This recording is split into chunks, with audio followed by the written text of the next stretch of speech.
Mind-bending time travel puzzles.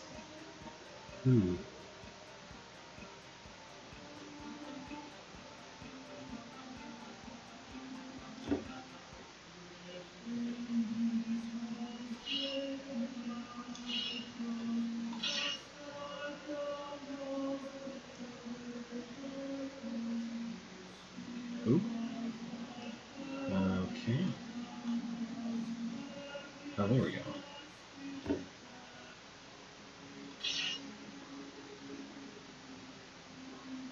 Seems to be having some kind of a problem. Oh well.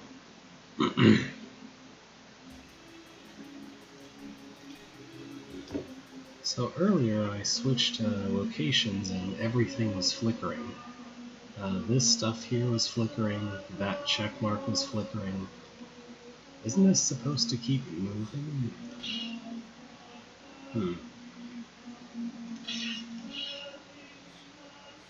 And I don't know why the location screen is taking so long to load. That's kind of strange.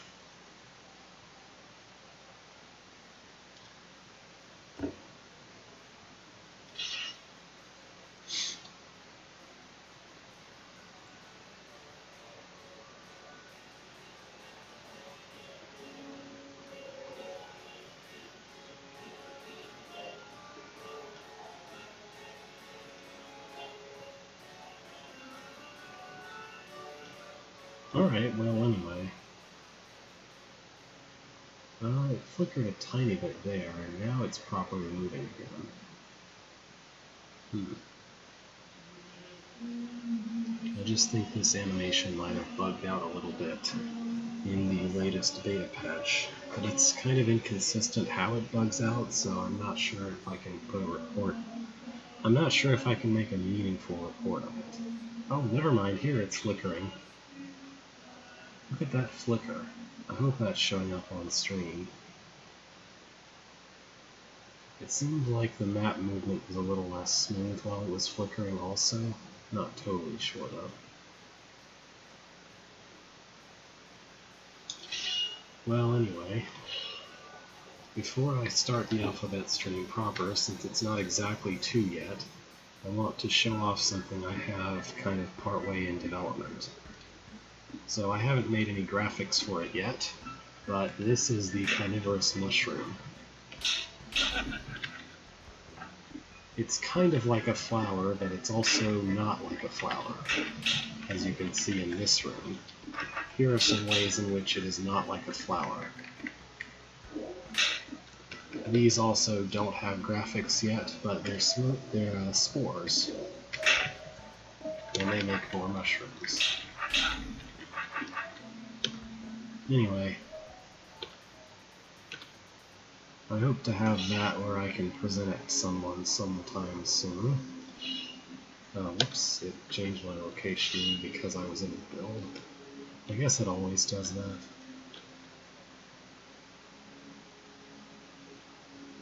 And now it needs to load this again.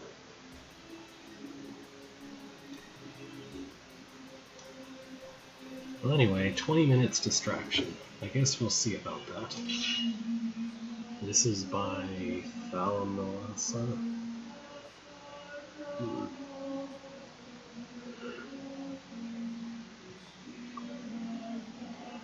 Thalamasa. This is exactly what it says it is and no more, unless you take longer, in which case I'm lying. Well, in which case you'd be incorrect, not lying. It's flickering again. Okay. 20 minutes. I'm timing you, you hear me? Okay. So we have Mr. Man here. That bomb's gonna kill the queens. I guess I don't need to worry about doing anything to the queens because the bombs are gonna kill them for me.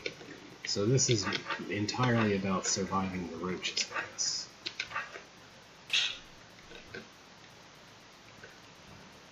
I wonder if I'm supposed to keep this guy alive, because he might be able to help just a little bit.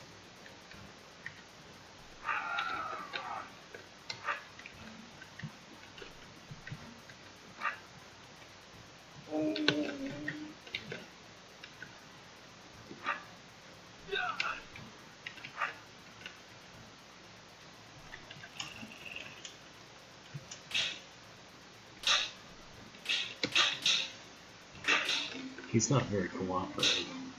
I'm not really convinced this is making things better. It would be, perhaps, if I could actually... Yeah, there we go. Yeah, check that out. Now I can kill him. Thanks, Mr. Guard. Bye. First place tie with 27 turns. I changed the way this looks so that it actually displays useful information instead of just a number. I think I like this way of doing it. Okay. Why would I ever want to close that? Well, anyway, there's a Slayer here.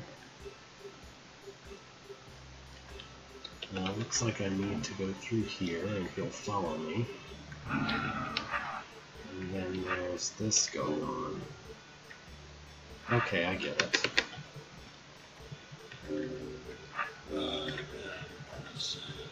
So the goal here is to goad him into this room and then turn about and trap him behind the trap door here.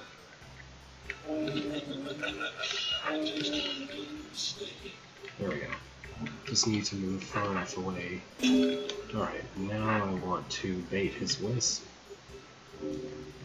So he'll be moving while I'm taking care of this.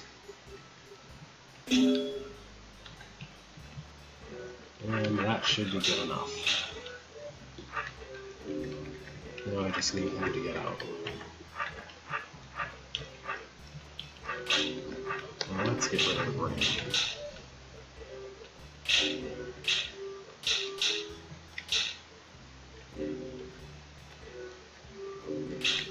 This is an overall kind of awkward position.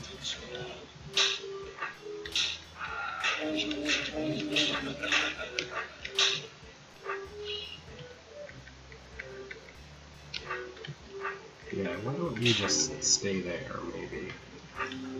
Let me take care of the rattlesnake.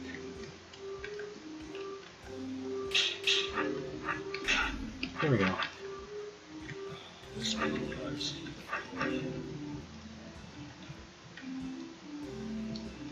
59th place with 299 turns.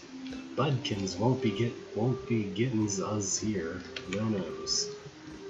Now don't go talking about no-nos. Okay, nothing to see here. I'm guessing this already has a 0 demo. Oh, that's interesting though. 0th place with 0 turns.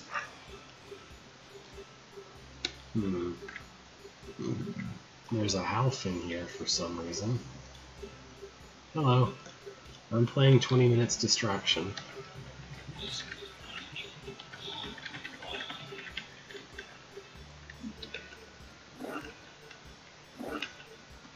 There was? I thought there was. Did I forget to do it? I wouldn't be surprised at myself.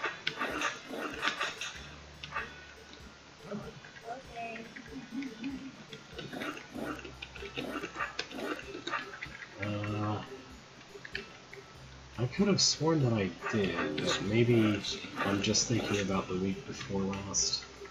Oh, that guy. Dude, quit making tar babies. I have to clean up after you. He's not listening.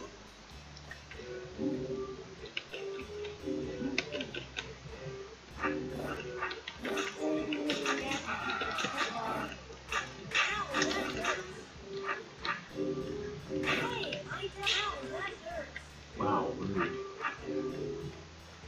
I thought the Slayer might have avoided stabbing Half, but I guess not. Okay. I guess he's the one monster type that doesn't mind hurting Half. Because I think you can't make a guard do this, can you? Maybe I've just never encountered Half and guards in that kind of way. Anyway.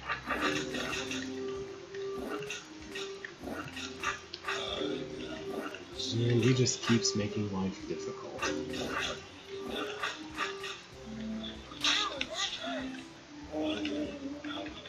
Okay, you wait here. Really? I don't think I could have set that up worse if it was on purpose.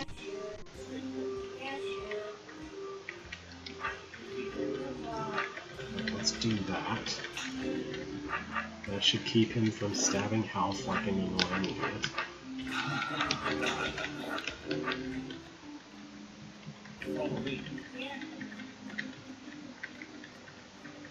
Okay. Then I guess I need to push the Slayer into that arrow? Maybe? That's my only guess. Although I'm not too sure. Alright, I guess I was wasting my time trying to clean up babies when I would eventually go back this way anyhow. Oh well. He pushed the button. What? Does anything close? Oh, okay. That's already taken care of.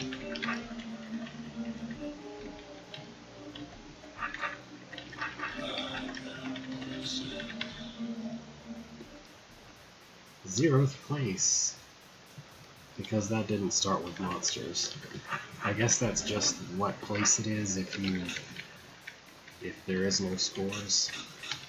Interesting that it reports it at all, though.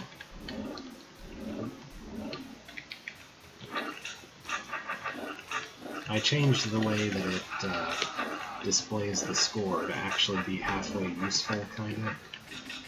Well, useful maybe isn't the right word since I don't actually care about optimizing, but more verbose, I guess, is true.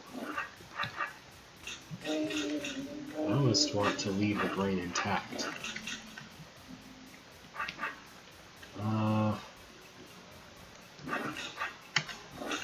That's all. I'm sorely not. That looks like too much trouble.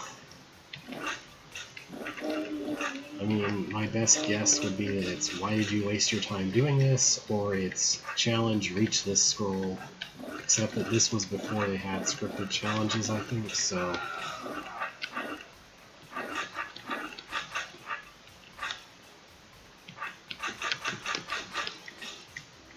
That might make it take longer than 20 minutes.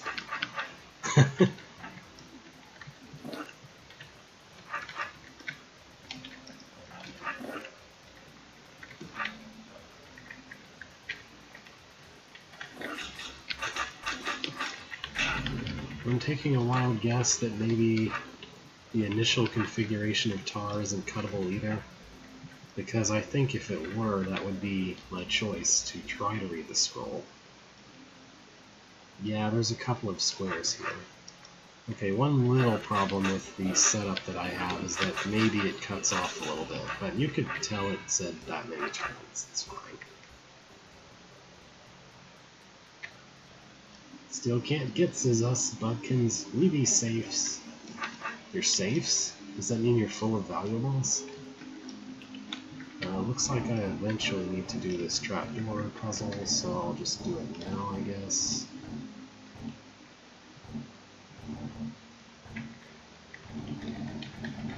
Well, I'm apparently waiting on a snake anyhow.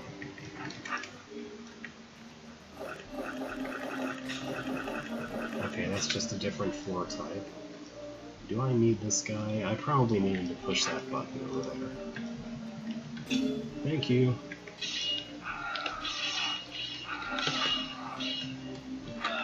Don't think I need you anymore.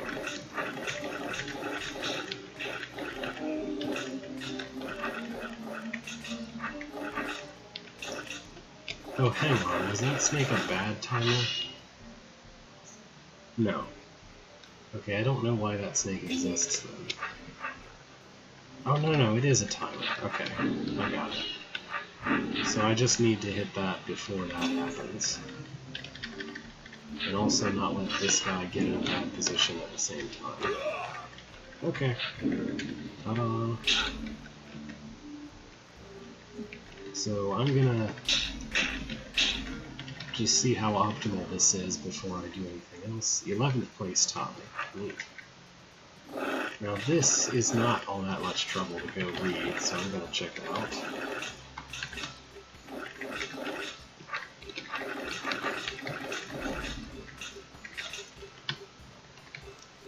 I pray that this is the first time in the hold you have cleared a bunch of mud or tar for surprisingly low benefit.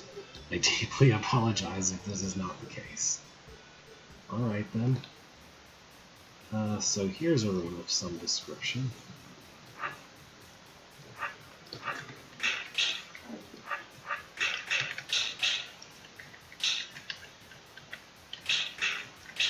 Do I want this rattlesnake around? I might. Let's just test what happens here. That bomb deletes both of the rattlesnakes, but it doesn't look completely unsurvivable. If I can duck under here quickly enough. I don't know, there's a lot of guys coming in from the corner there.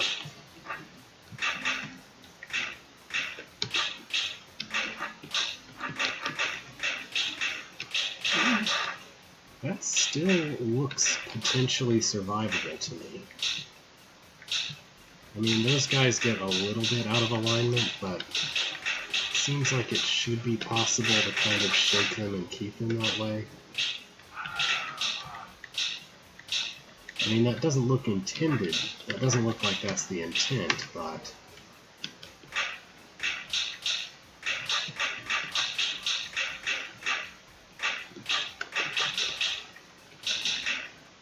I'll do it the irregular way.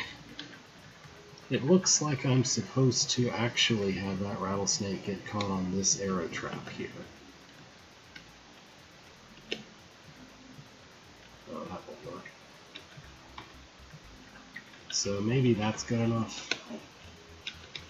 I bet the optimal solution just kills this rattlesnake or something, I don't know. Let's not be in the explosion mode.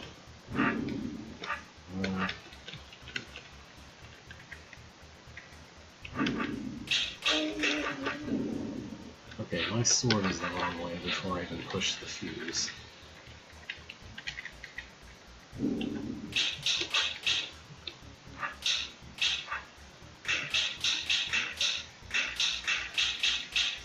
Oh, whoops, missed a few.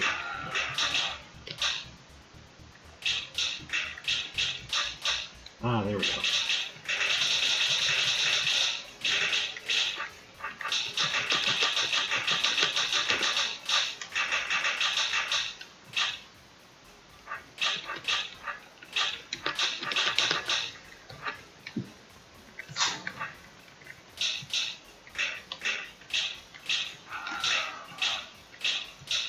I wonder, if I keep this chain going, does each stab of a rattlesnake tail count as part of the combo, or only the entire rattlesnake?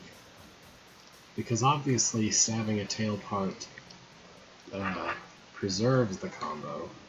We's got a whole labyrinth back here, Budkins. You never gets us. We did finish the maze. I didn't know that. I thought we quit it good. Shut up, Yez. You gets us killed. So I'm increasingly feeling like this is Beethro's grand quest to kill some goblins, because why not? I wonder... I think, yeah, that would require a double stab, and this wouldn't. So I don't know what they mean about a maze.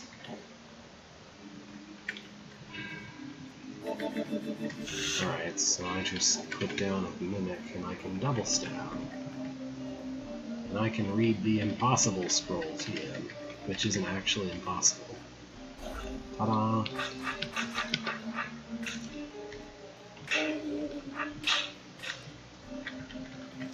No, seriously, stop it. Hack, it's Budkins. Whoa, did you see that? Hold on. So the text box that was on screen, like, zipped up and to the left as it faded away. I'm trying to... How exactly did I do that before? I can't undo it, or the effect will disappear. There we go, did you see that? I don't think it's ever done that before.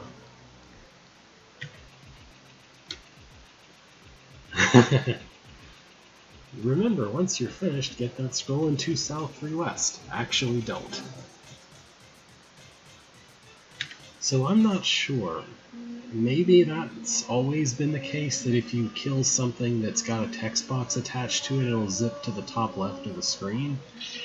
I mean, it's such a rare circumstance that I can't be sure it hasn't always been the case, but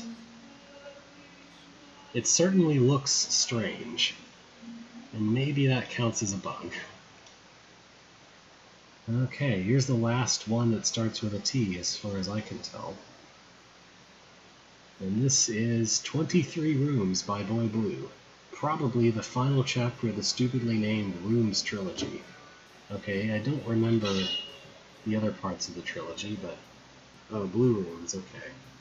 Having conquered Blue Rooms without breaking a sweat, Beethro looks for a quick way to the surface. He finds a narrow stairway, but it only takes him partway there.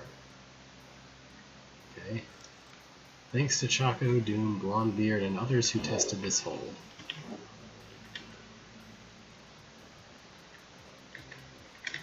Okay, this appears to be some kind of an event. So what's going on here? I can see how to stab the ones that are only 2 tiles long, but I'm not so sure how to do anyone else. Do I need to somehow goad them into going into the other one? I don't think I have the movement capabilities to make that happen.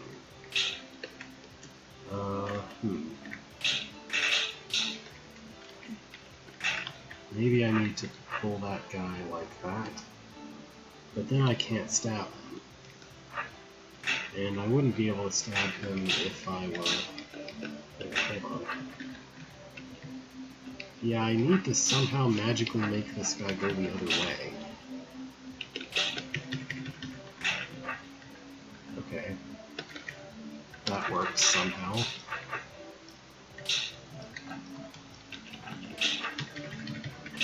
When in doubt, wait 5 turns and try again.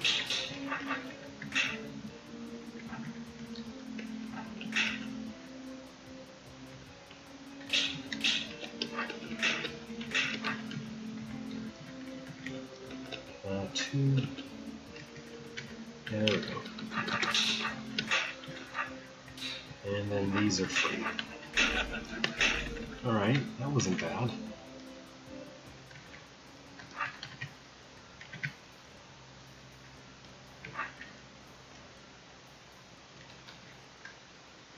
Okay.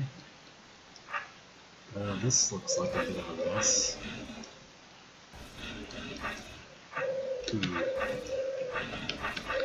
I have a vague deja vu with this one. Oh, I think someone leaked me to a video of someone else playing this hold at some point, and I saw just like, I saw this room, but not necessarily anything about its solution. I think that's what it is. This is overall kind of obnoxious, and it keeps making sounds I don't like. Oh. So I'm supposed to somehow still have a path back over to there. Okay. Well, there is no way... There's no way to leave all of the path open, but... I guess I can try to leave some of the path open and hope that that last remaining tile is still available when I'm on my way back. Yep. This is 23 rooms, or however many. Yeah, this is what I was concerned about. Oh, no, I have an open path. Okay, we're good. Do I need these guys for anything? I can't see that I would. Actually, maybe I need to push one on that snake. I was thinking that snake should die to the bombs, but there's not really a good way to blow out the bombs. Thankfully I only needed one. I didn't need to do anything complicated with more than one of them. Okay, now I just need to get past the others. So. There we go. That wasn't too bad. 19th place tie with 2 and 3. I think it's only when there's a tie that it takes up too many letters. What is the thing here?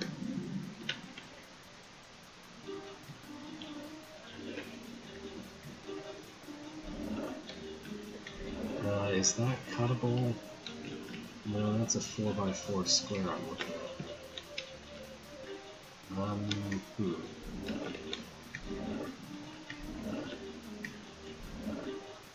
That's no good.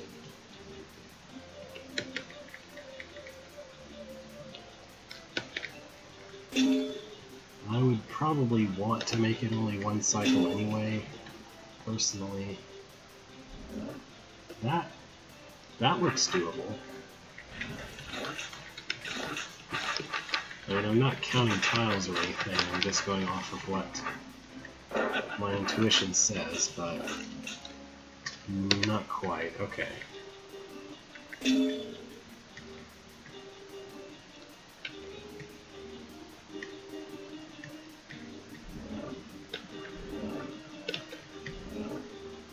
Oh, that's good.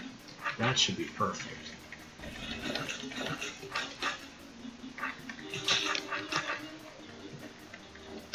Because that's just two blobs that are definitely cuttable right against each other. Or it sure looks like it is. How is that not... Hold on.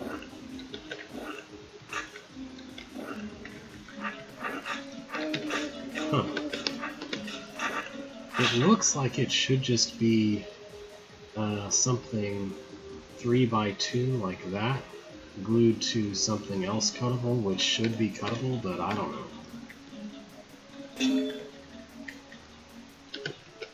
I guess I'll keep poking at it then.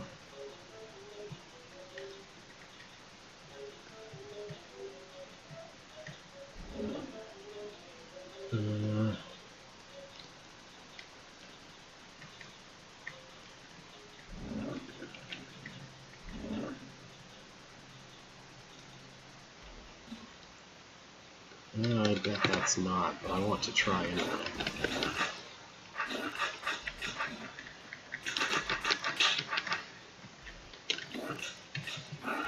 Oh no, okay. I guess the attachment here is looser than it was with the other try. So what I felt like I did was just kind of position them at the... Yeah, I positioned them exactly at the two obvious kind of holes here. I don't know why my brain was like, oh, that might work, but in some weird sort of way that looks like an obvious way to position them.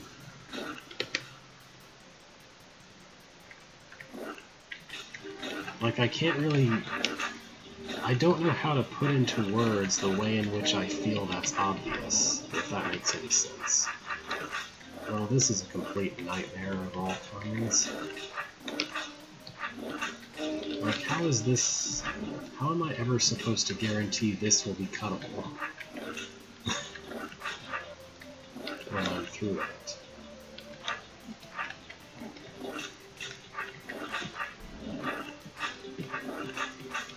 I mean, I guess also I could just not cut the whole anything and just leave it like that, although I'm not sure that's an option.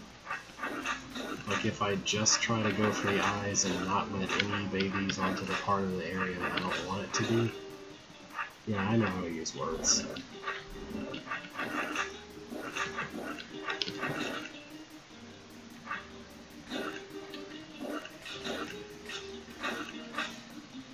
Well, I don't see how I could be... I guess I can get a path cut off if I'm not careful about how I cut things here, but overwhelming isn't really an issue, I don't think.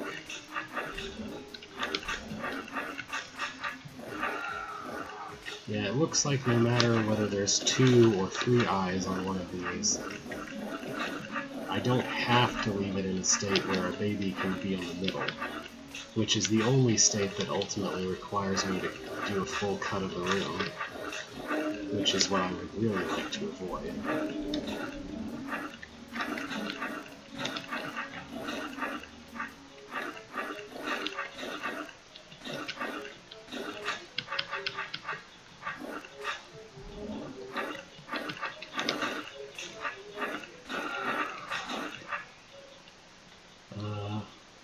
Eventually I need to get into that pocket of the room somehow.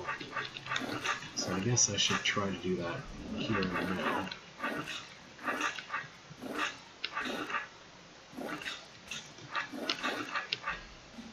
That's bad. I can't do that now. I need to do this. Okay, and now I think it's okay that there's a blob in there, as long as I have some way out. Yeah, there's some kind of tricky condition here that you need to keep things open in a certain way to be able to escape from the middle area.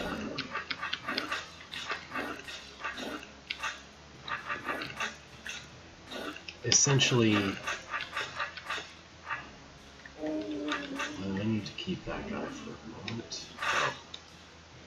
Maybe I just shouldn't do a cut yet.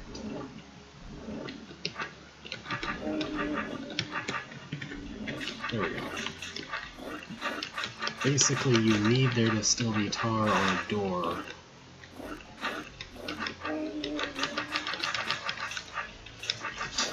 in order to go past it a certain way.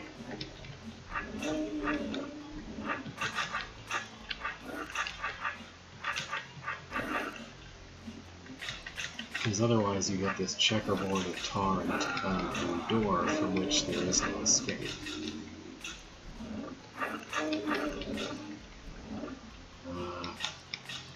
I guess I just shouldn't cut that yet.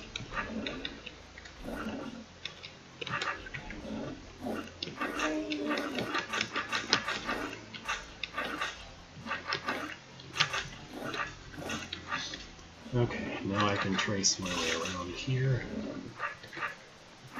Let's clean up these guys.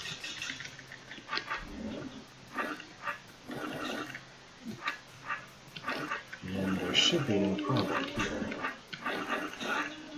Yeah, there we go.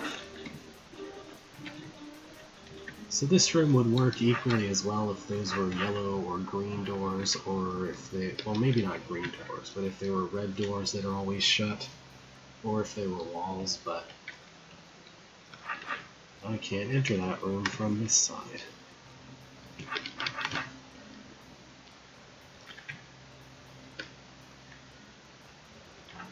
Okay, what's this about? Do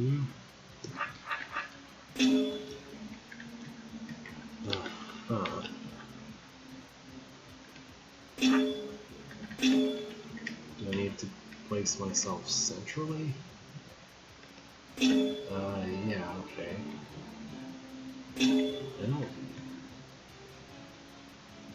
There's some kind of way to split them, but I don't really know that it's possible to do all of them at the same time.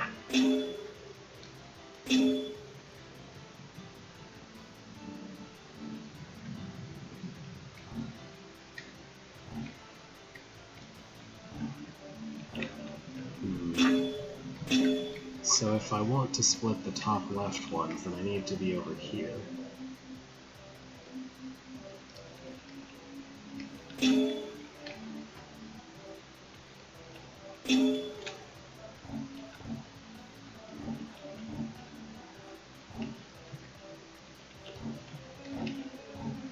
Like, the positioning is really specific to make even one pair of seat go exactly the way they need to.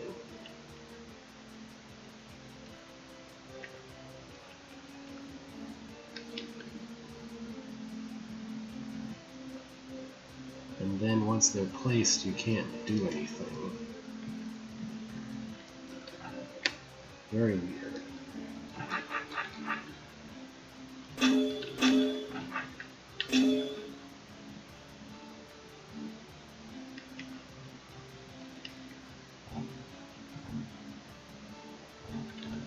Huh.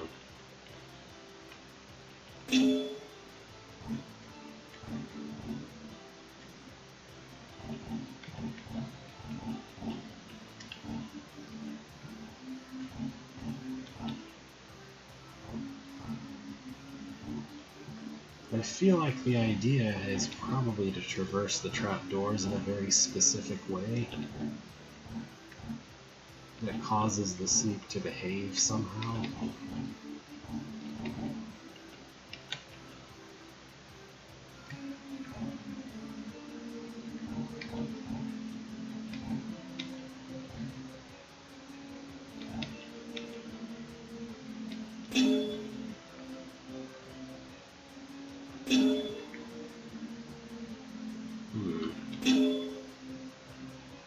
There's something weird with the top right ones in that ortho square.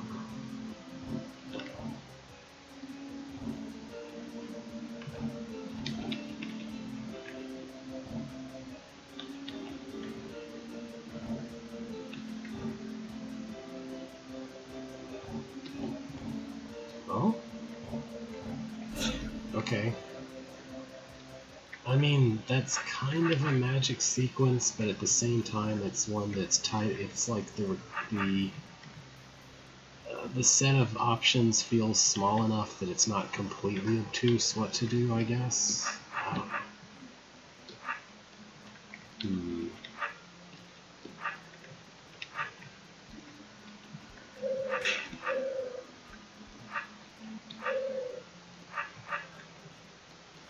This is weird.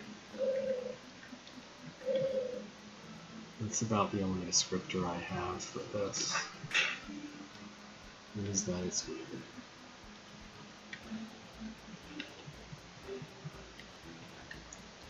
I think I don't really get it.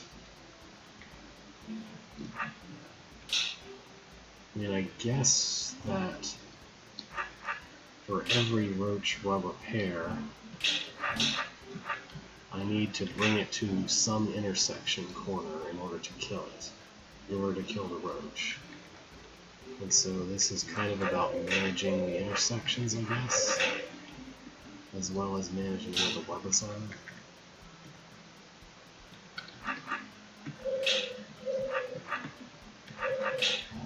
That almost does it. If I could get at this last roach. Yeah, there we go. I didn't even need all the trapdoors, just some of them. Half of them, really. I thought there might be something where I'm not supposed to traverse across them, but use each of the 4 trapdoors individually, but I guess not. I wonder why. I guess the green door is there because you'd mess up the setup if you went through that passage.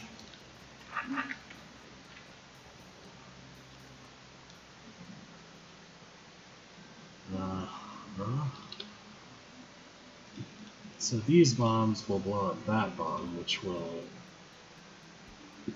do something.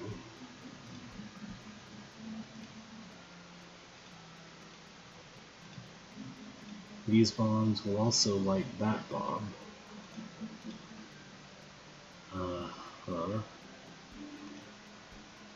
Yeah, I don't know. I'm sure there is a thing going on here, but I can't really make heads or tails of it. I mean, rock golems exist. That should be meaningful.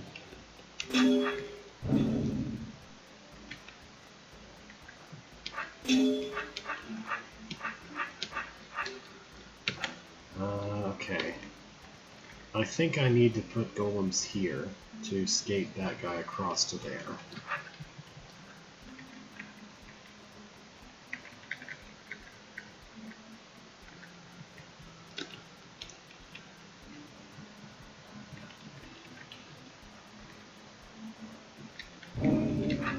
This is really finicky to get them there, though.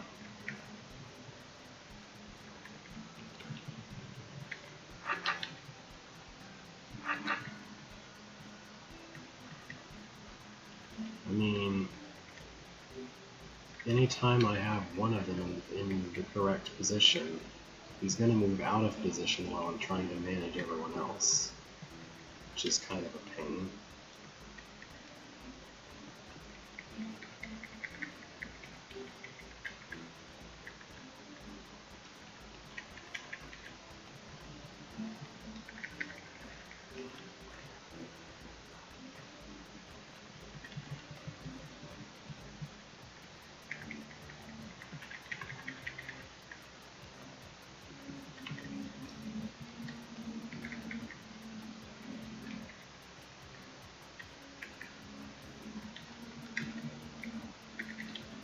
This is almost good.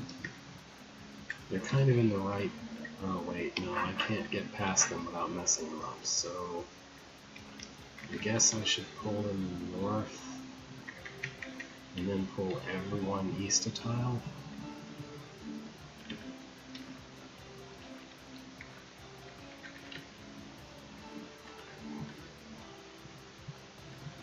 Okay, that might work. Except that I think I'm gonna have to... Yeah. I'm gonna have to shake them again because they have to be in the position when I'm to the northwest of them. So...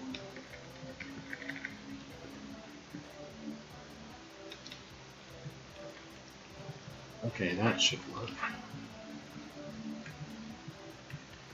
Yeah. Alright then. Kaboom. And then I can just use them directly. And I don't need to worry about keeping them alive or anything. I can just place their bodies exactly where I need.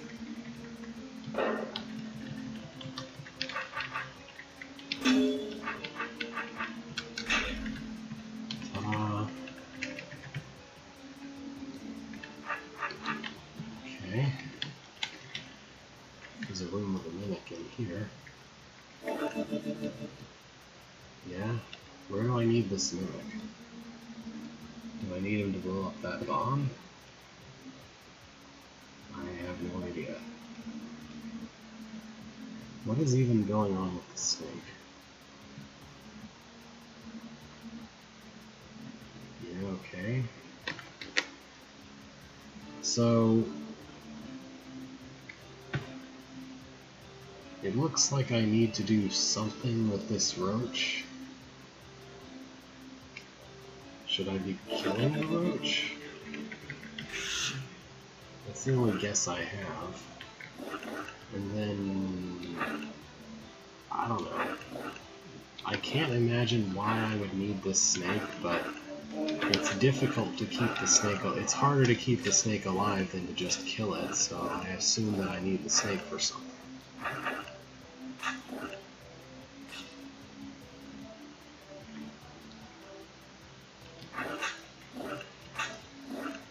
I don't see how, but okay.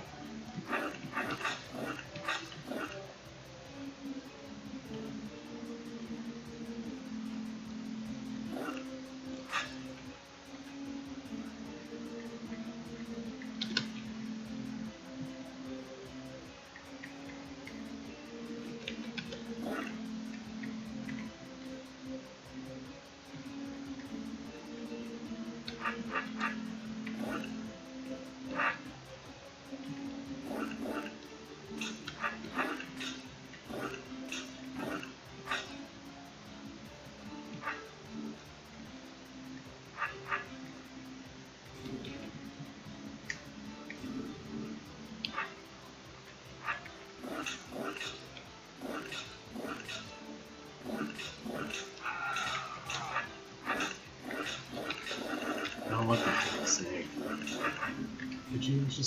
Could you not though? Let's...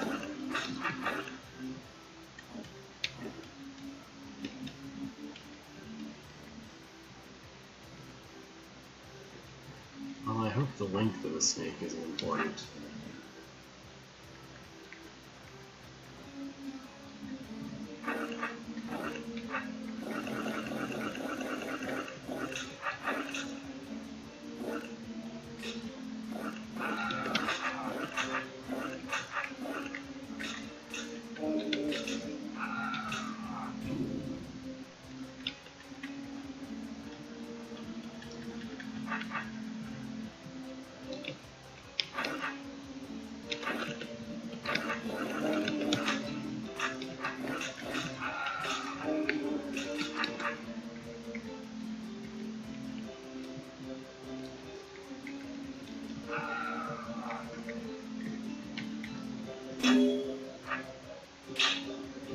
Okay. Well, that happened.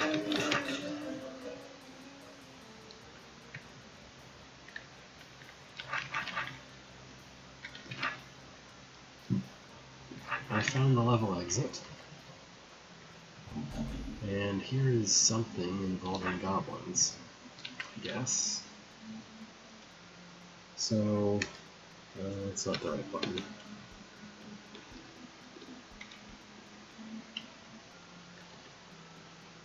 Oh, I forgot what button the puzzle mode is. There we go. So I'm not allowed on the far west or far east positions.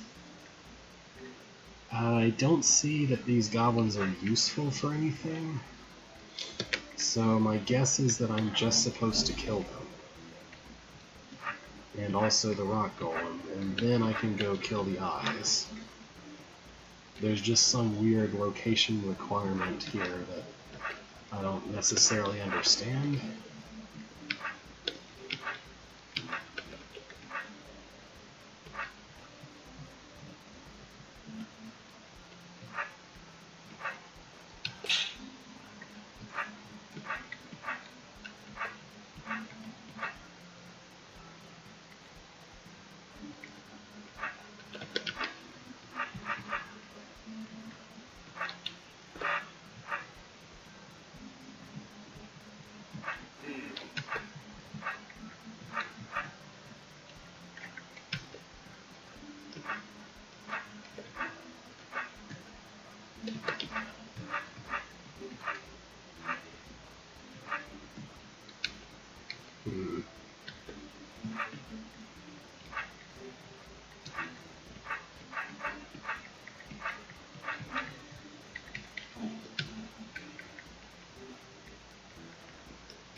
I guess that I would like to recreate whatever situation I had before, but with a golem behind him instead of a fellow goblin.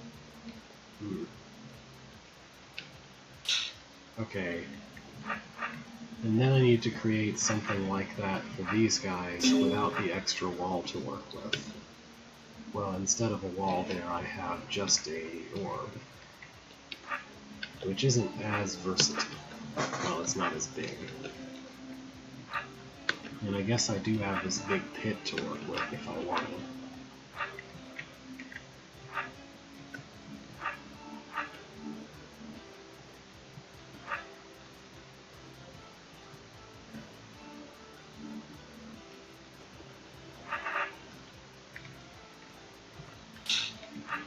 Well, that kind of worked.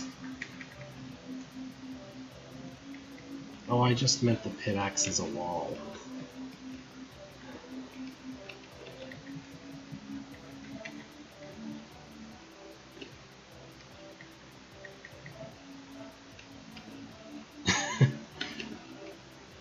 Let's see if I can make a corner setup using this guy. We'll put him there-ish. Or here-ish. Yeah, there we go. I guess he really wanted to go west. And he really didn't want to go east. Which I think is just normal for goblins, but anyway.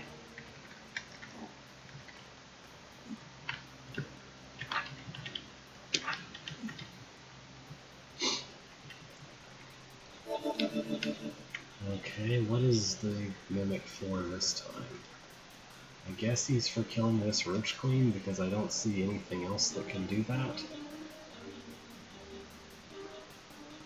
But that's kind of weird, right?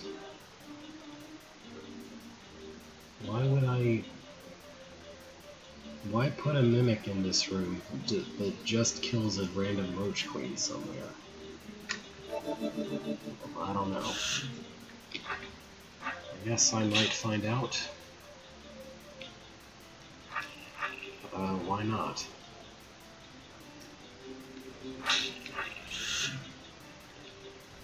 Yeah, I don't see it, but okay.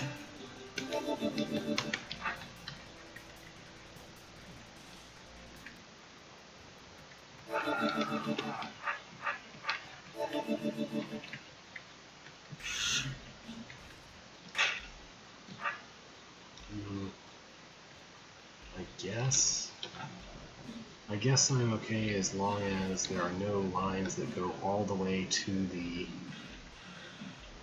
path that I need to be on to reach those guys.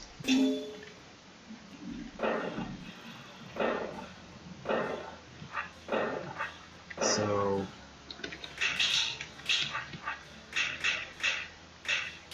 this is just another weird location requirement kind of thing. And also I did something I shouldn't have. There, okay, there we go.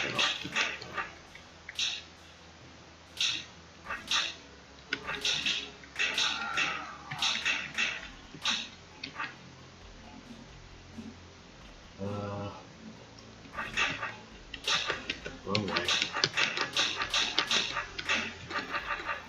I need to kind of awkwardly turn around here because I chose to break the east walls. That's okay. I can still make progress.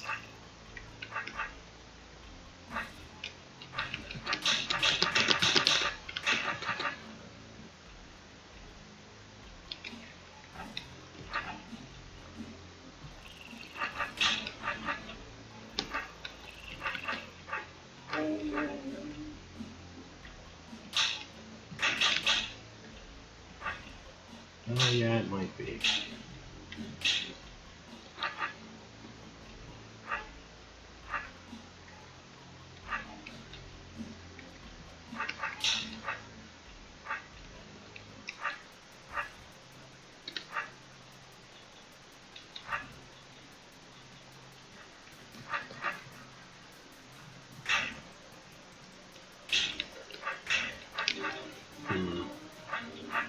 I need to reposition them. Would I get somehow?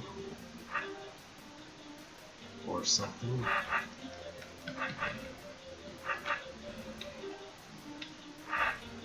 Or actually, I think...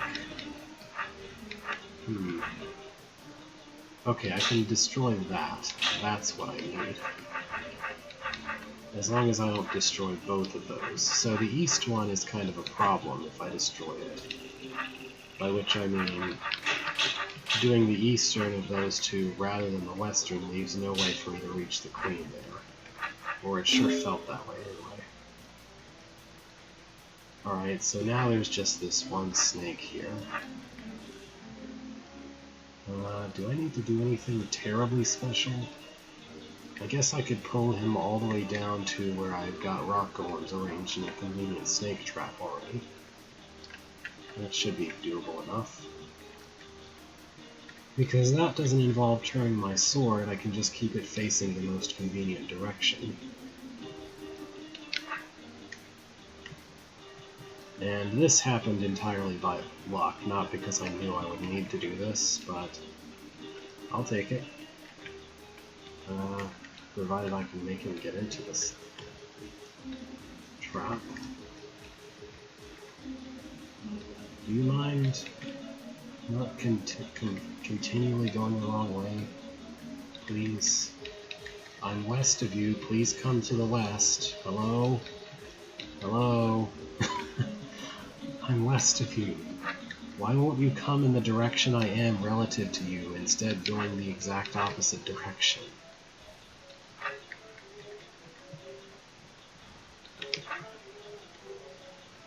Okay. There. That works. Now just turn to face the correct way. I'm going to turn that off.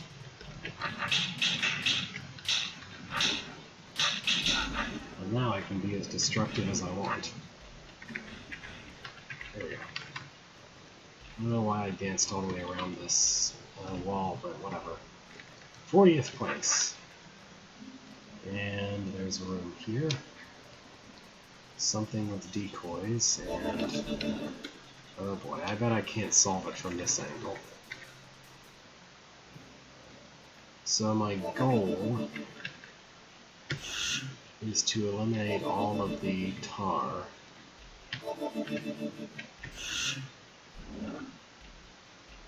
Remotely. How can I do that?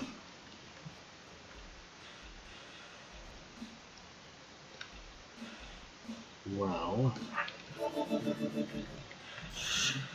it can't be by cutting it before it grows. So it has to involve placing one of them to prevent growth a certain way, and then cutting with the other. But that can't be right either, because I need to cut it more than once.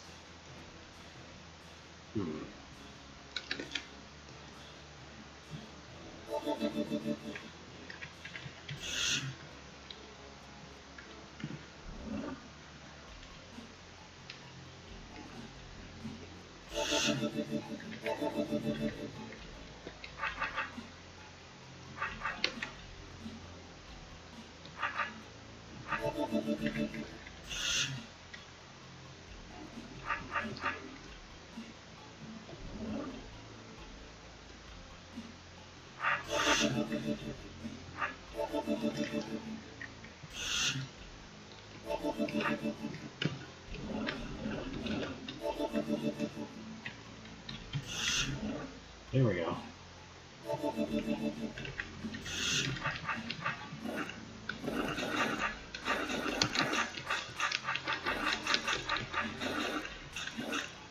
Nope. Dang it. Okay, there we go. I was making it uncuttable by hitting the eye by hitting the mother eye wrong. By hitting the mother eye while it was at a corner, I was changing it from cuttable to uncuttable. There we go. That's sort of what I was trying to say. Alright, I beat the level. I can't believe I beat an entire Boy Blue level without any actual pain. Maybe this is some lighter fare from this architect?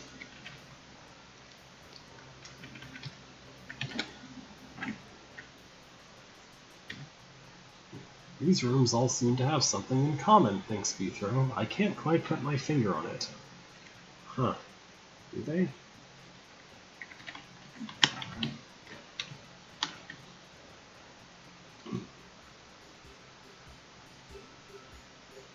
Well, this looks like a thing. So... yeah, okay. You just stick all these mimics in this here box, and you need them all to play nice with each other and not kill each other somehow. Yeah, see, that's not going to be easy. And then you walk all the way over to, not there. No, no, not like that. No, yeah, this... I'm not sure how to go about this. I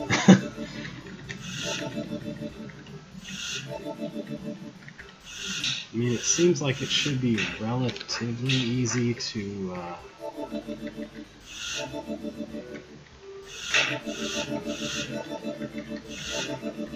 get them into the arrows if I can reach the tunnel, because then I get a lot of space to work with, but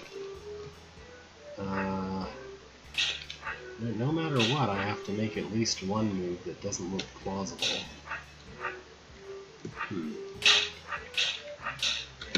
Maybe I should try to stack them the other way?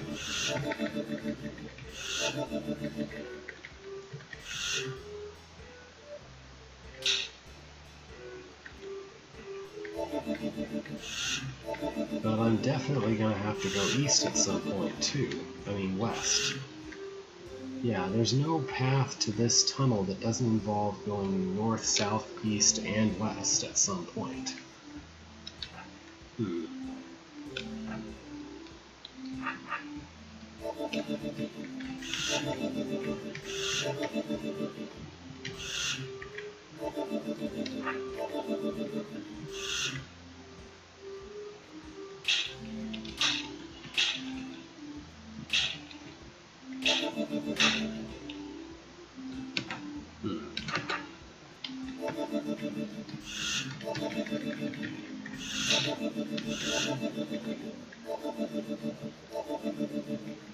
Yeah, I don't know how this is supposed to work.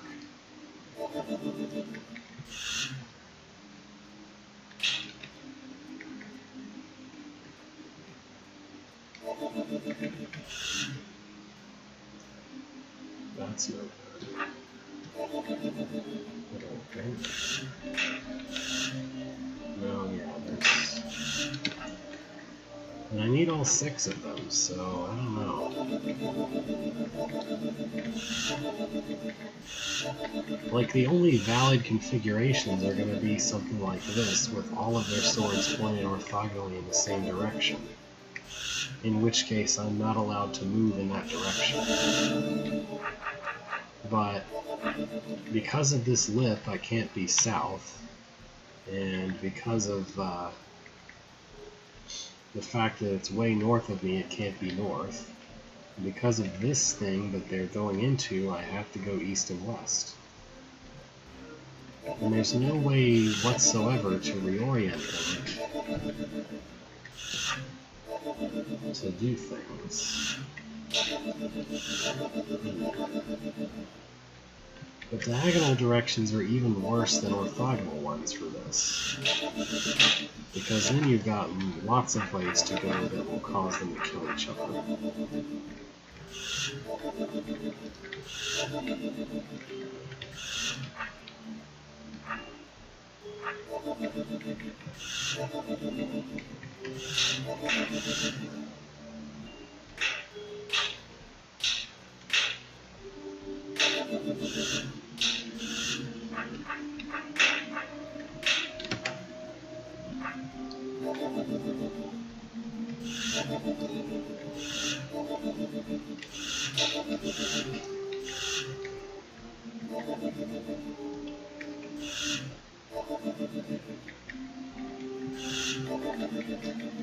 Like, I don't think anything like this can work. Can it? Oh, maybe. Okay. I don't know what's keeping them from going east. I guess each other's swords is the correct answer. Alright. Can they get out without killing each other, though? I'm not so confident about that. So they can survive this, but they can't get out. Maybe I need to recreate that facing another direction somehow. What did I do? I think I did something like this. Kinda.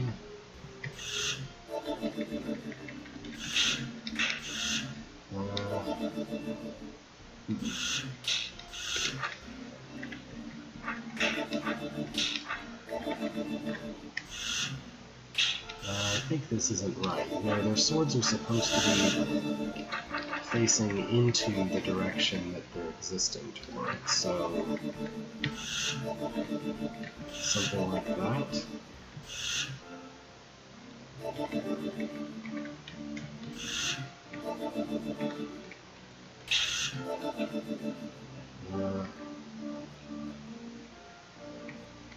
There we go. And that way, maybe one of them can step out now. Without killing anyone. Yeah, okay.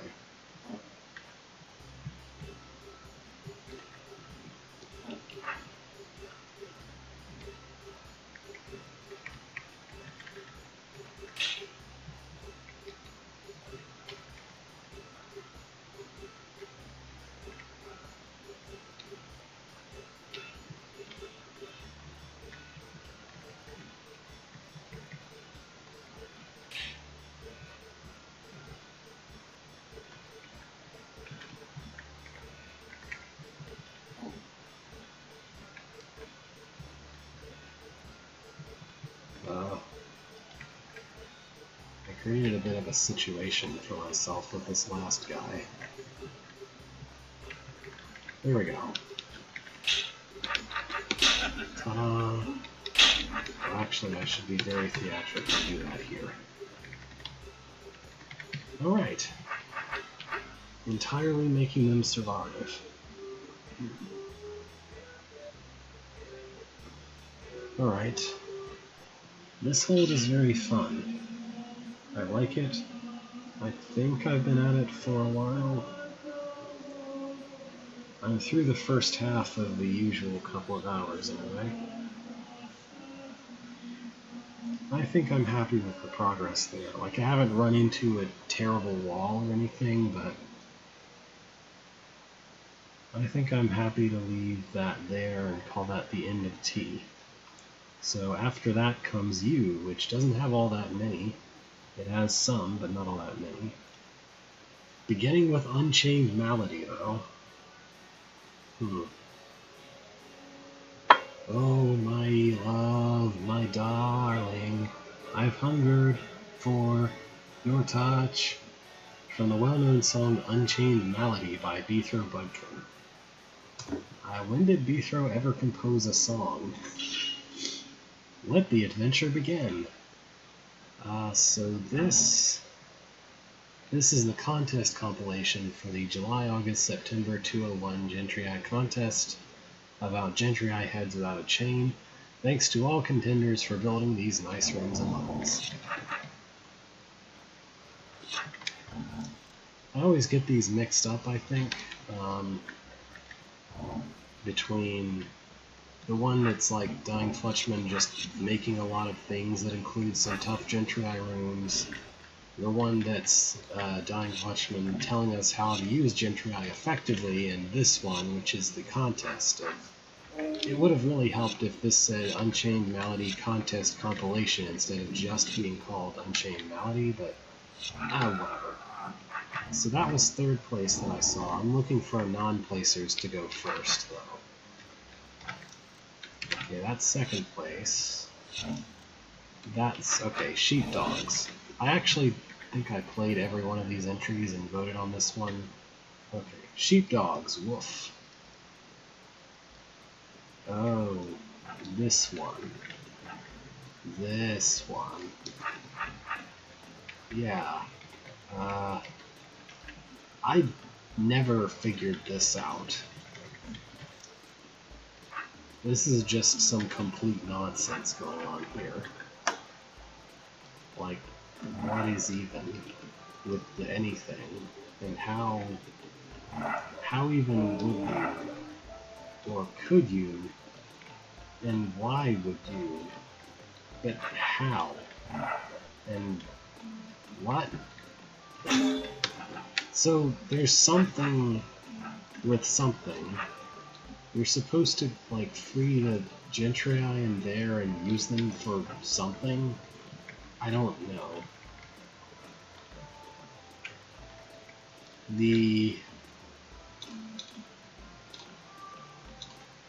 There's a bunch of lemmings, and you're supposed to push them somewhere so that they'll do something, I guess. Yeah. So, first of all, if you place a platform on the Force Arrows, then it's stuck there forever. So don't do that until you're ready. Secondly, I guess my goal is to kill all the lemmings. So that means I need to somehow get into this box, despite it having no entrances. Or I guess I just need to open this door. So I can open this door, and that will bring this guy out. Okay. There's a bunch of one-way Force Arrows here. And there's these lemmings that are facing the wrong way. And there's no way to get them out. So I guess the goal is to somehow push all these lemmings to their doom? Okay. Well, I can do that. If I'm very careful about how I place the platforms first. Then I can stab them, or I can push them on the hot tiles. That's an option. But I don't see what else, what purpose these serve. Like, there's obviously supposed to be some reason why I would want to, like, why, that has to be some kind of enforcement thing, that you push these guys in and you use up a platform to do it, but I don't understand how or why it functions this way.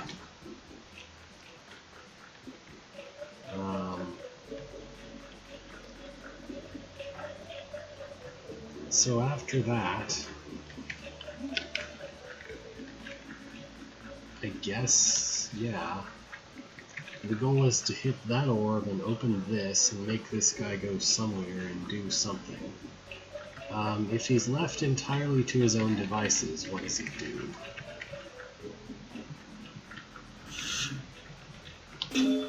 I mean, I get that, but that doesn't really help make sense of the puzzle in any way whatsoever. Because this is just all over the place.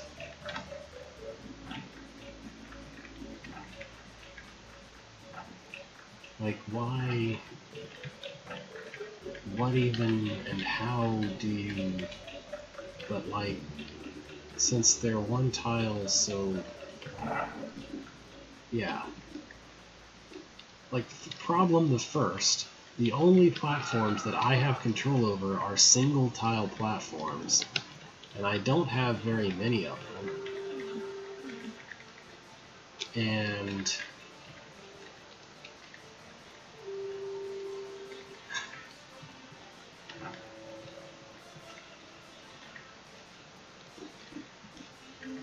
that's... Yeah, okay. That's a thing that a person would know how to do looking at this room. Also, hey, I don't think, unless you're using a different username, you've been at the stream before, or said things. Hi. Yeah, I don't anticipate being able to solve this one myself at all.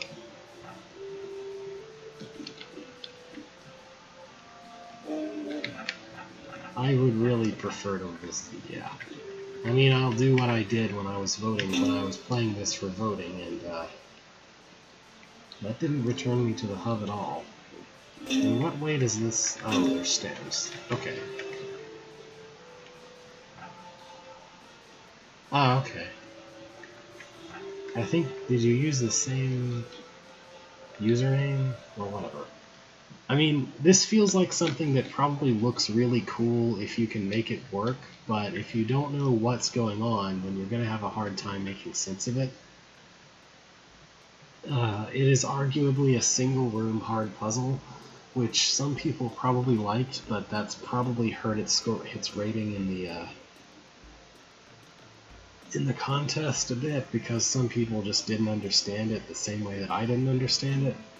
I mean, I remember that lemmings push platforms because I'm familiar enough with lemmings, and I've used them in a bit of architecture myself to remember that they do things like citizens do, which means that they push tokens, and they pick up weapons from tokens, and they push platforms, and yada yada. But the main problem was there's just so much stuff. So Little G's First Link by Dying Fletchman. I remember this one, I think. Oh boy, it's going to be an exciting day. Dear Little G, today is the big day. If you can pass the exam, you will receive your first chain link. As a warm-up, go play a bit with your older sister and brother. Hit the Conquer token and don't let them trap you. Remember, 1. The game starts when you hit the power token. 2. You have no chain and are not heavy enough to press plates, because you're secretly not a Gentrii at all. 3. You can kill monsters by stepping on them. 4. Monsters can't kill you. No matter what you do, stay out of the water. Good luck. This is actually a Wraithwing appearance that's had Gentrii graphics pasted onto it, with scripting that kills you if you're on water. Pretty much.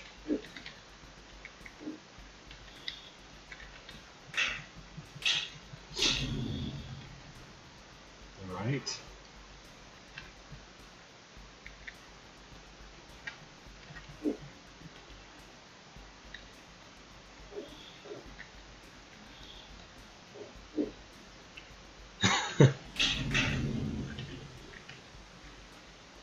So, I think, do these activate the arrows? Oh, they do, okay. So the goal here is just to make the elder siblings hold down these buttons long enough to get past the arrows. Oh, I guess the buttons actually trap them, so there's no problem there.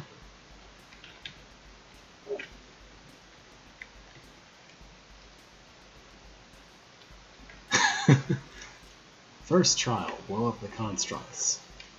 Alright.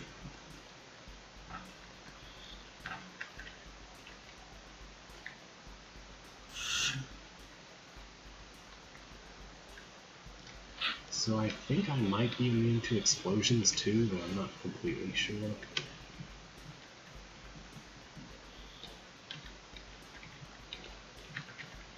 I'm trying to find if there's a way to keep this guy behind an obstacle, but I don't really see that happening. So maybe I just need to pass through here and... Okay, explosions do kill me because I'm Wraithwing appearance, of course.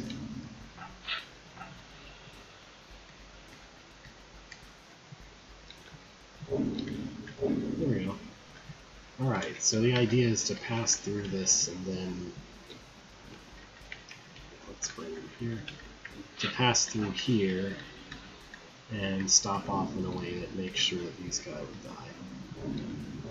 Yeah, there we go.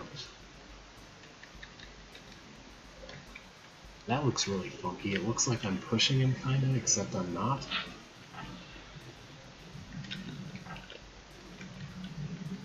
Okay, if I just wait until the last 2 turns, then I can do it that way. There we go. Alright, and finally this guy has a complete Gate of Briar. Well, he has a 3-sided Gate of Briar around him. So I think... Yeah, that's the idea. And I hiss to say that I'm good. I won. Second trial. Don't let the Wubbas escape. Okay. Oh yeah, I can't push pressure plates, so I don't need to worry about that. So yeah. Escape where? I don't know. This button is bad, that button is bad, all the buttons are bad, so don't push the buttons. But do open the things to kill the roaches so that the roaches die.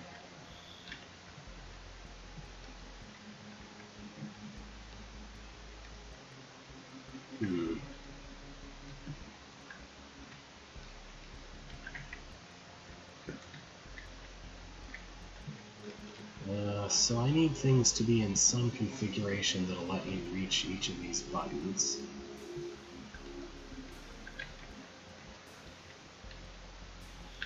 I'd really like to have 2 of the Wubbas on these force arrows, like that. And then pull things around. Maybe I need 4 of them to be on force arrows.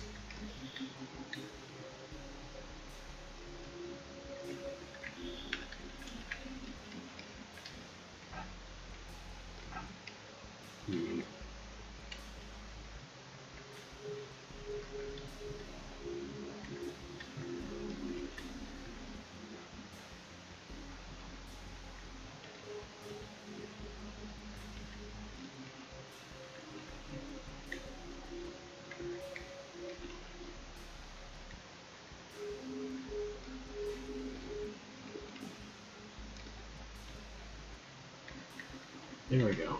Anything that lets me reach the orb. And then I need something kind of symmetrical to that for the other one.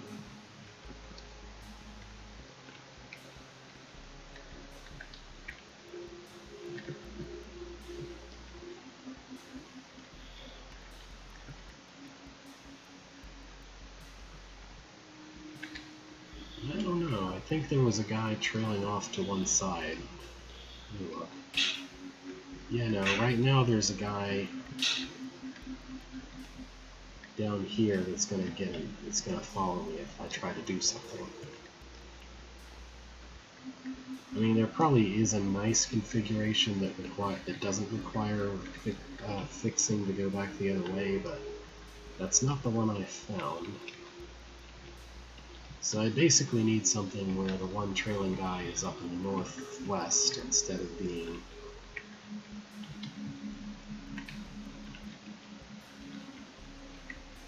Anyway, one kind of refreshing thing about this contest is that it was very anything goes with regard to scripting and so on, which meant that there was a level with lemmings, and that I could do some stupid thing that I did. that I will show off later. There we go. And of course you also get this silly character role-based puzzle. Line up the roaches in the correct movement order. Oh boy. The bottom one should arrive first at the trapdoor section. The top one last. Be quick, there's no moves to spare. Oh boy.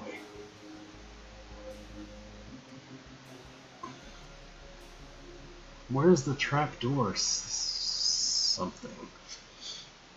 Where's the trapdoor section? See yellow doors and buttons that blow things up.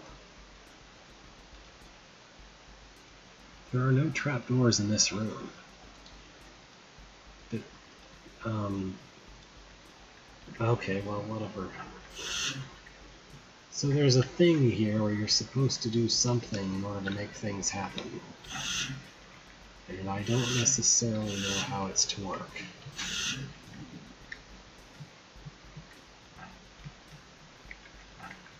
Like, there is no trapdoors.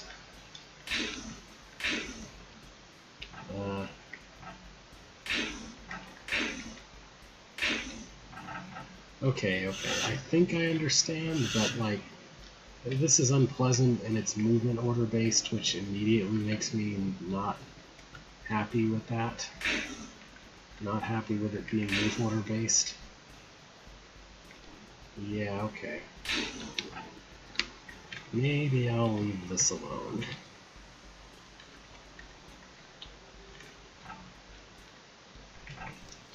Fourth trial, kill the brains, but don't trap yourself. Yeah, so... pretty sure I've done this before. Oh yeah, okay, I remember. This is kind of a neat thing. So depending on which of these 4 places you are, it will try to chase you in one of these directions.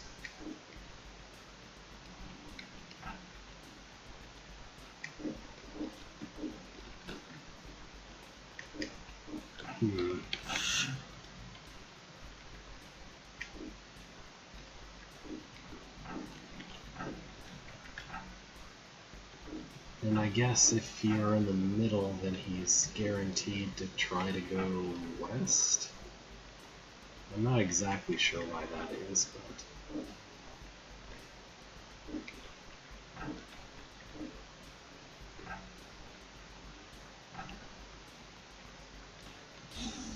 oh, cool, got one.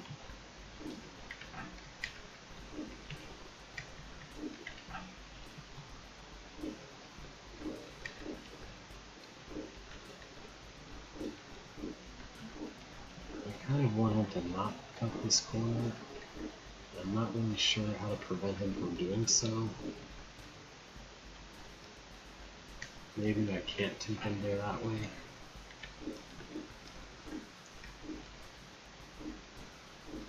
I mean, there's sort of a logic to what you need to do to make him go a certain direction, but at the same time it's a little bit obtuse to make sense of.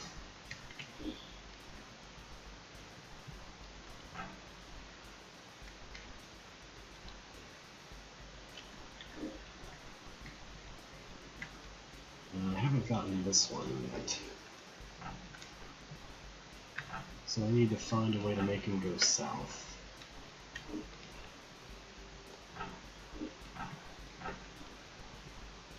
Well, there we go.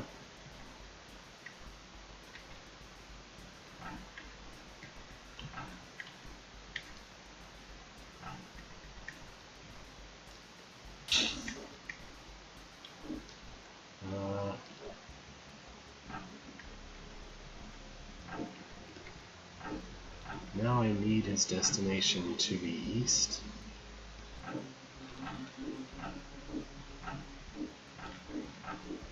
I'm not sure that that's doable. Oh no, there we go. Okay.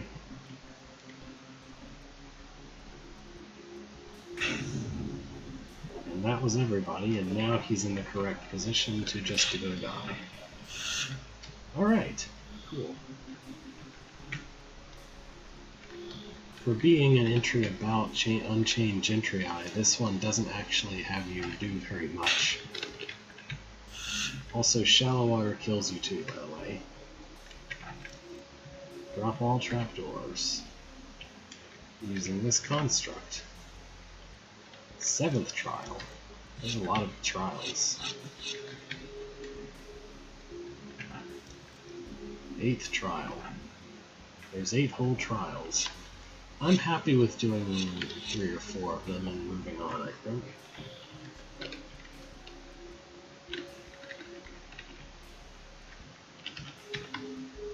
It is a bit of a walk back to the entrance, but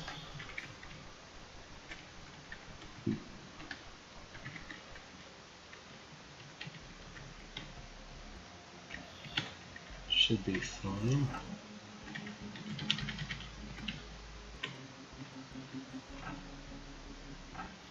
Shallow water movement type is die.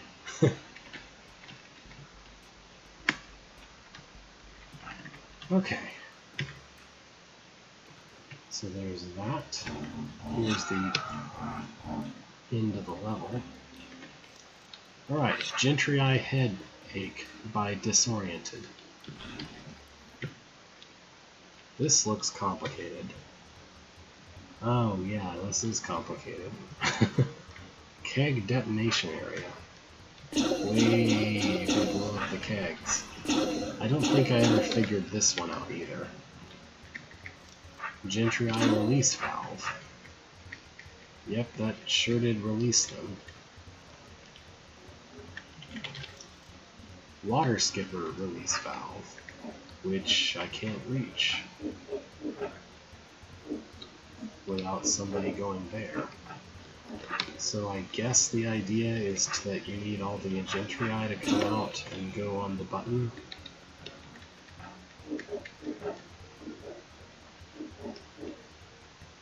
So, I see. If too many of them come out at once, then the toggling nature of that button will mess things up for you. But at the same time, it seems like it's possible to fiddle with things a little bit here and just kind of force it to work anyway. Yep. I cheated! Hooray! Obviously that's not the intended way for things to go. But I'm not actually exactly sure how to kill the, how to kill those guys now. And I guess that I was supposed to blow up at least enough kegs to have a path for the water skippers, so that if I break that, then the water skippers can walk through the water to get to me. That makes sense. I'm not going to try too hard to solve that. It's another single level, another single room entry. Alright, so that's first place. I think we've seen everything that wasn't one of the top 3. So here's third place, Mechanical Roaches by Navith Master.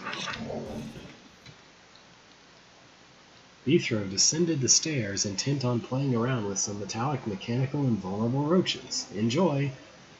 Enjoy indeed. We just have a thing going on in the north that looks like some sideways DNA. I guess DNA doesn't really have an orientation, so it's DNA that happens to be horizontal in direction. Or maybe that's supposed to communicate the idea of chains, but it reads me as DNA because the two things are different colors, and that's how DNA is always presented in popular media things. I'm not even talking about the room at all. What is this room about?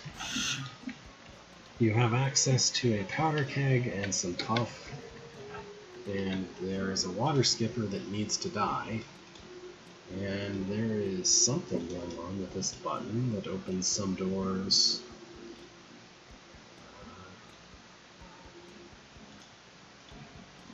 So to get the water skipper free, I have to push this button.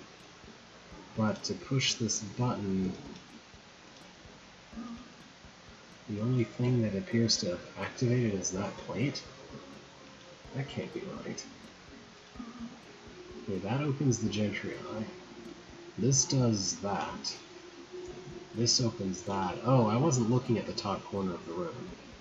So there's a brain, and there's a really long passage from this briar to that brain. And so when you go and push this, presumably with the Gentry Eye, I guess, then you have to wait around for that to go push that. And then this will open that. And then you can step here and you hope that the water skipper goes up here, I guess. I don't think I'm going to understand this without just poking at it some. So step 1 is to go push this. And because he's brained, the Gentry Eye will come all the way over to me. That's maybe good. I don't know.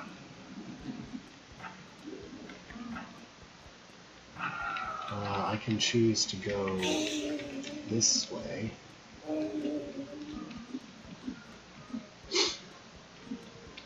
then I can push him here. And he'll be stuck there. That's cool. Not really helpful. So someone has to push this button, and my name is that's the only way for me to get past here. But there's not any way to make anyone push that button. What would that require?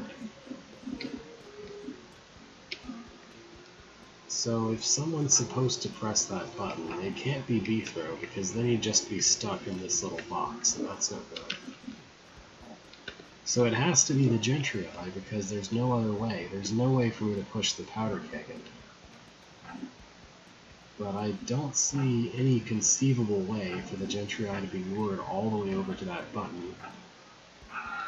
Not unless I can push him in there without getting stuck in there myself, which seems equally unlikely, because there's nowhere to turn your sword here. I guess I could make shallow water with the puffs to do that.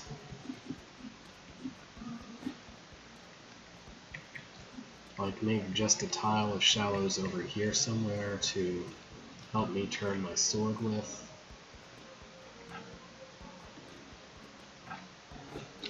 Oh yeah, they'll die to that.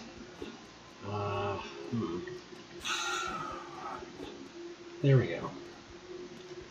I don't know what else to do with these guys, so maybe I'll just let them die for now. Actually, I probably don't want there to be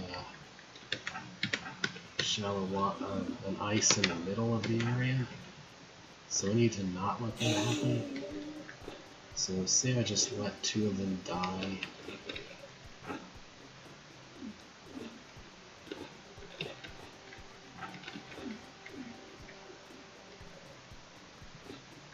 Okay. So now I have the one tile that I think I might need to do a thing with that. So I'll just wait for him to get over here.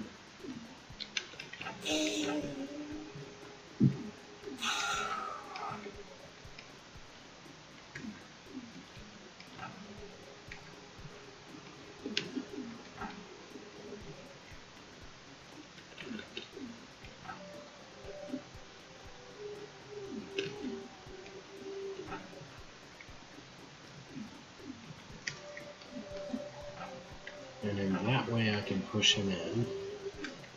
So now the problem is that he is brained, which means that no matter where I go, he's never going to go to the east.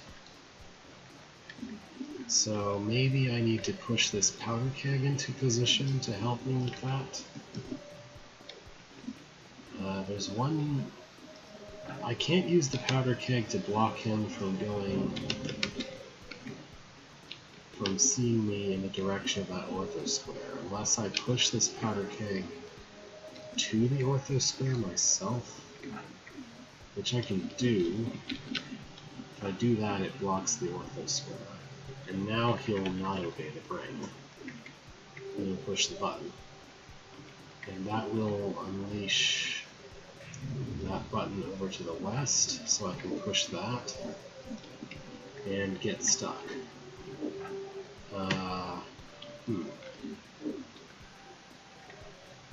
So, who can push that button?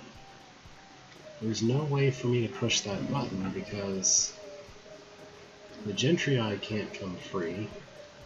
The puffs are necessary to push the Gentrii in there. The powder keg is necessary for the Gentrii to push the button. So there's no one who can stand here and trap themselves. Yeah. Maybe I'm supposed to push this guy here? Okay, that frees him. And then he can push this button for me. I guess. I still feel like I'm missing a step, for sure. There's this weird setup with a bunch of force arrows and ortho squares that I don't understand. Well, in theory, if I kept one puff alive, then it could go kill that for me. That doesn't feel ideal, but I guess it's theoretically possible. Yeah, I don't know. This is a really strange room. Let's just go back and not kill all of them. I think there was one that was, yeah. So maybe I can just leave this guy way off to the west somewhere while I play with the Gentrii and have him eventually kill the water skipper for me. Let me say the right name of the thing. Okay, let him be behind that door for now. And then I need to... I know that I'm eventually going to need that. I feel like there's all kinds of ways this is still not going to work. Like, just look at that guy. He's never going to sit still. Well, actually, there's one place he might sit still. At least up until the water skipper gets released.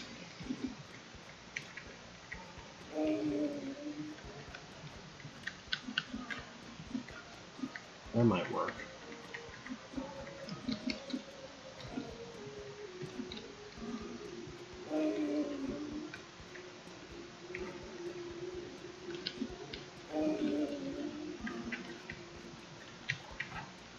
Okay, I can push him into place. Then I can get this into place.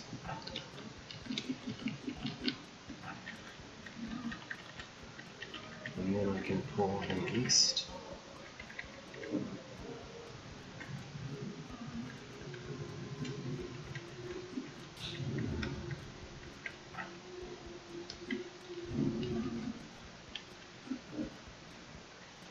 Get him out. So I'm going to have to be close to the puff, but that's fine because I think I need to start pushing it around now anyway. Just don't let it kill me while I'm doing that.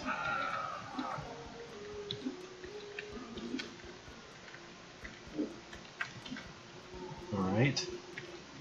And now the puff can kill the Wraithling. Wraithling? Oh, no, okay. So there's a problem here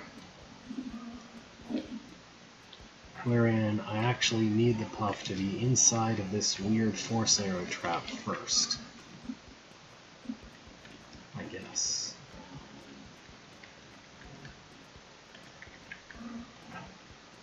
So,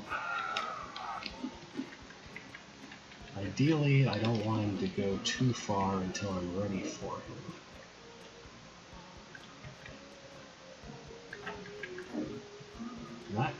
That should work, right? Do I even need to... I don't even need to push the button now. I'm done. Which makes me think I must have broken this room somehow. How is this room supposed to work? Because that can't be right. I didn't step on this button whatsoever. How is this room supposed to look? Maybe the optimized solution does it the correct way? Okay. They don't use the puffs for what I use them for. They just leave the blob there. No, that's my solution right there. Did anyone solve this the intended way? That used that button for something? Okay, maybe. Okay. Wait, but how do you get out if you do that?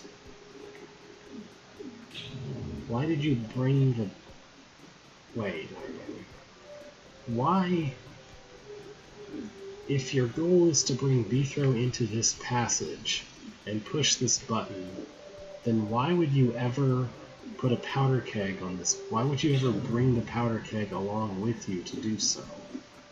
That doesn't make any sense. There's no way that bringing the powder keg in there is useful. Okay, wait. This also looks unintended. This also doesn't look right. Like, this trap is obviously not supposed to be solved this way either, right? I mean, the powder keg usage makes no sense. Did Boy Blue solve this the intended way? I just want to know what the puzzle was supposed to be. Okay, that looks promising. That looks like it might be what's supposed to happen. You use that to trap the Gentry Eye a weird way. So you'll stay there. And then you circle around and carry him there. And then... No, the same thing. Well, that kind of uses the powder keg. I just don't know. I don't know how this is supposed to work, and it weirds me out.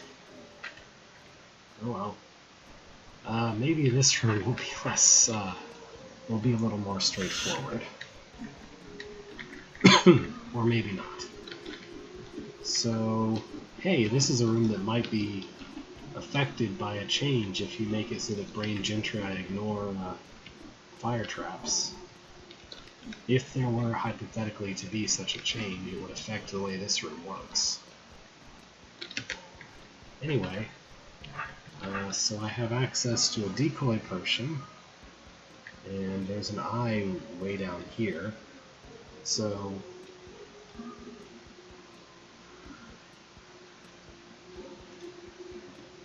among my goals is to push that button so I can push this button so I can blow up the eye. And there's only 3 things that I can push onto buttons here. So one of those things needs to be used to do that thing. Yeah, that's good communication. So, maybe I should place the decoy here to block his path with the sword so that he will follow out toward the... No? Okay. Maybe I can place the decoy here so that he'll follow the decoy out. And then, well, because of the nature of this, the only one who can go on that button is this Gentry Eye. So ideally we want to find some way to block this Gentry Eye's path so that he'll go against the brain's inclination. So maybe I should face the decoy east. Like that. Or like this. Get him near the decoy so it comes out. Make him follow me out this way.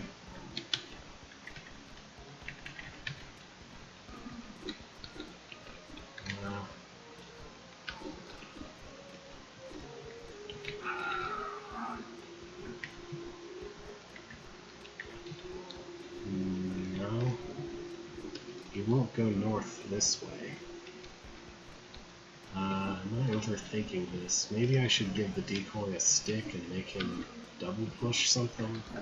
Make him push something while I push something, while I push him, I mean.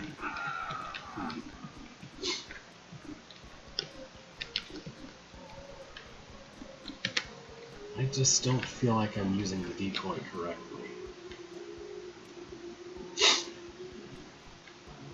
I have a faint memory of actually solving or coming close to solving this room before, but I don't remember what I did to do that.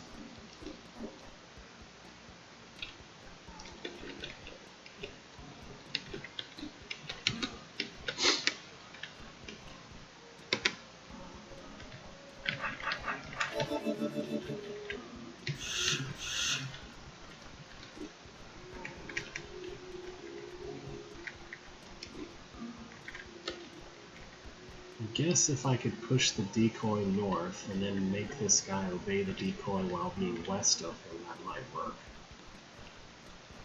And by obey, I mean try to chase after him.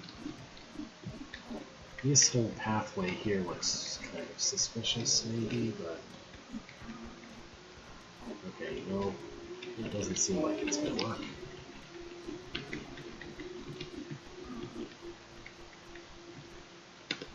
I guess...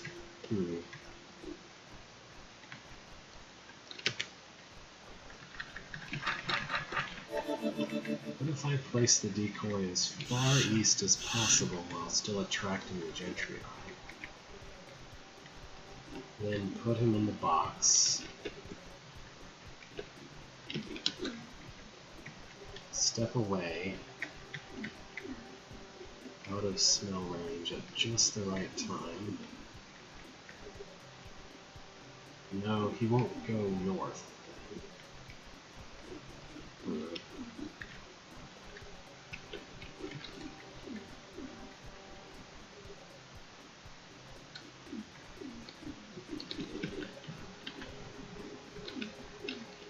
I need to push the decoy north without getting in range of the Gentry Eye, I think.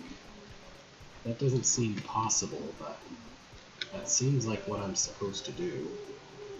Or actually,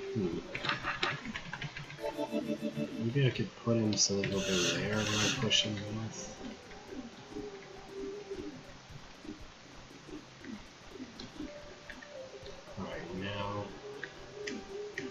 Now the Gentry Eye is in a good position, but I don't think he'll stay there if I try to approach. No, he absolutely will not. I don't know. I don't know what to do here.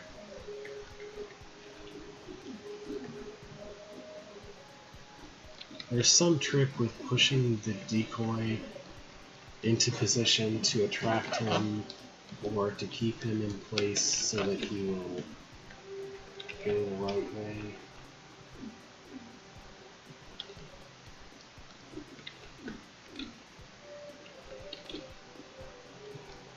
I don't know. I can't figure this out right now. I don't know exactly what it is that I did before, if I did figure it out, or what exactly I should do if I didn't. Oh, this room's completely optional, so that's worrying.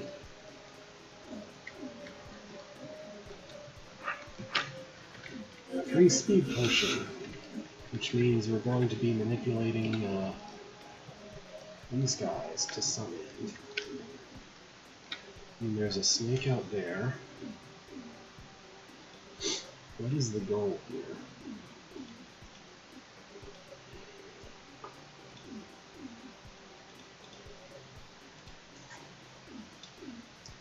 So obviously I need to kill this brain by pushing this button. That much is clear.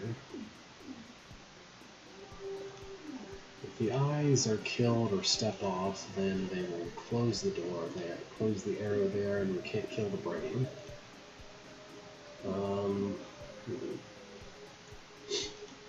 Opening this door... I don't know. This opens the fire traps. Okay. What happens if I just step on the button?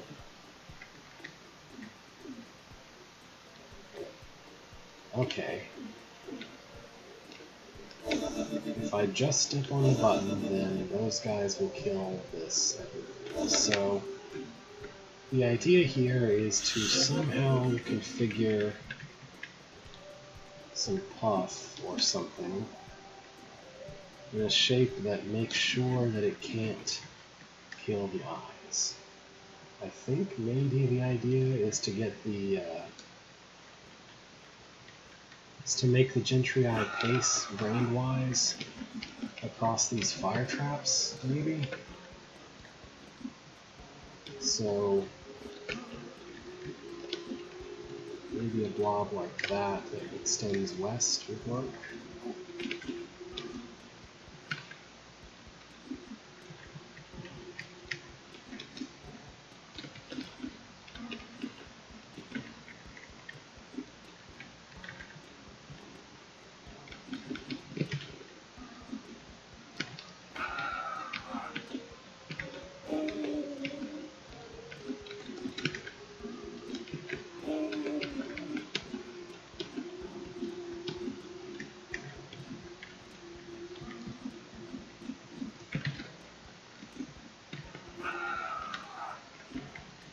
Like, I need to take advantage of the fact that he's brained, which to me says that I should leave open some kind of passage.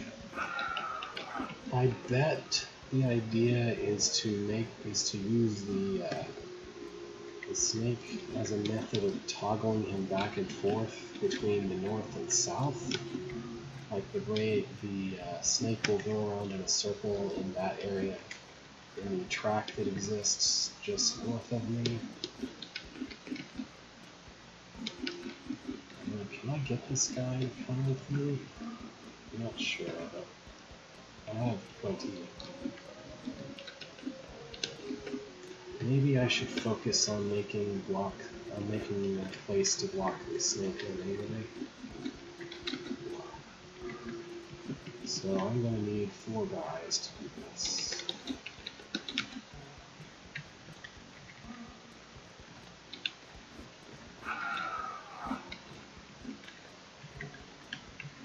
Getting the snake into position here is going to be really awkward and irritating. But I can at least block off one side of the passage first. And then try to focus on getting the snake in position.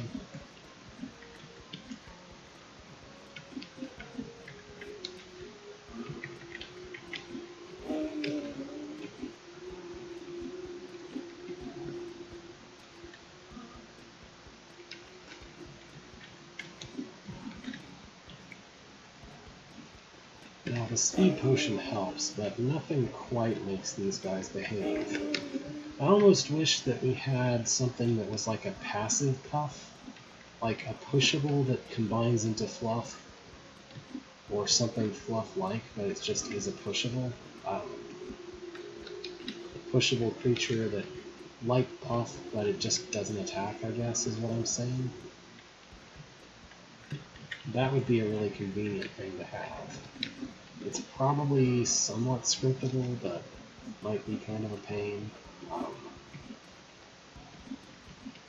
So I need to have 4 of these ready and waiting up here. Maybe I'd better push that off and close the west side of this.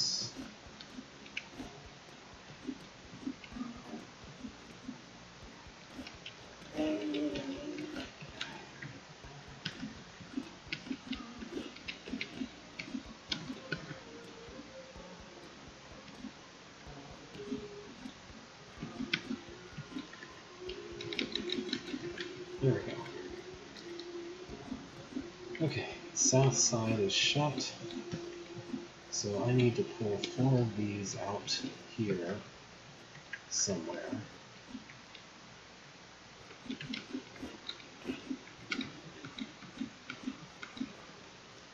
before I close off the north end.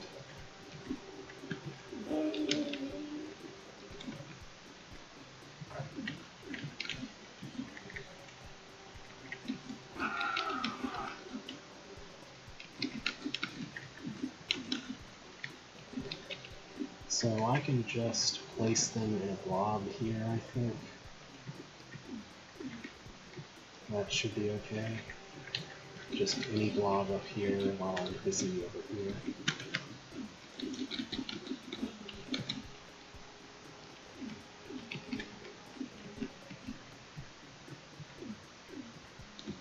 That's not quite right.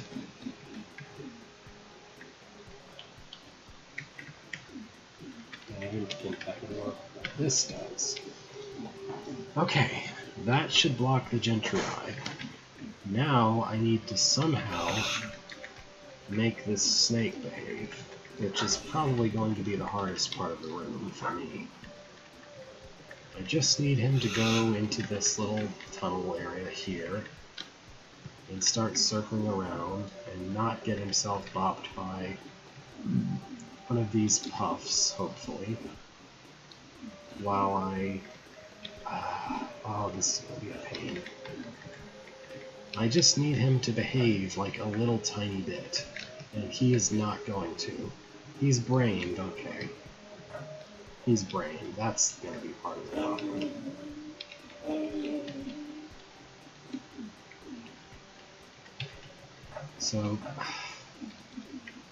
So I need to control these guys to...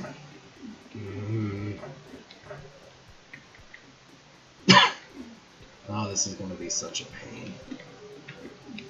Don't step on the puff, please. Please don't step on the puff. Just behave, please. A little bit. Just a little bit. I need you to behave the tiniest bit instead of constantly being really annoying all the time. That's all I need. I should probably change where these are before I release the snake, I guess. There must be a better way to position this. Maybe just leave open a narrow passage here. Like that. And then try to push it into place. Or... maybe I could try to grab two of them.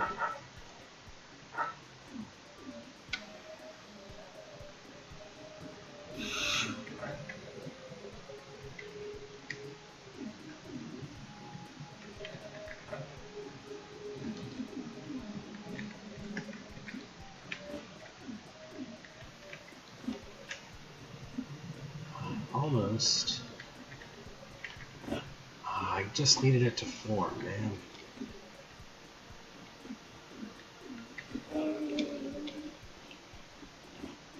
Let's,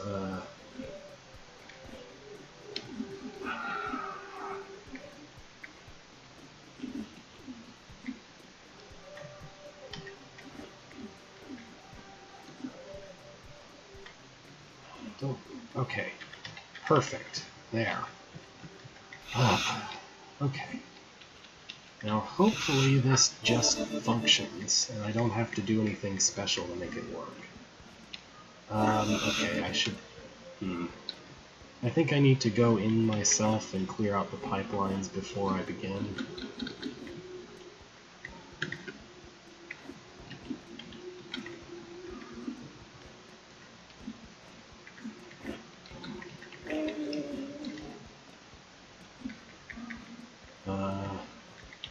Maybe that's good enough.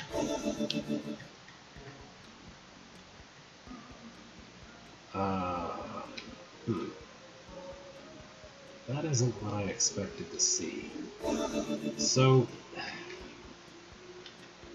do I need to bring puffs out into a wall here somehow? And if so, how?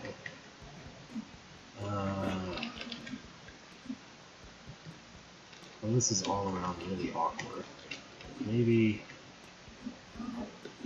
I have to go back before the snake to fix this. I don't know why I thought that would work, but it sure looked like it was going to. Okay, so before I do anything else, I have to do something like this. And maybe it'll form up.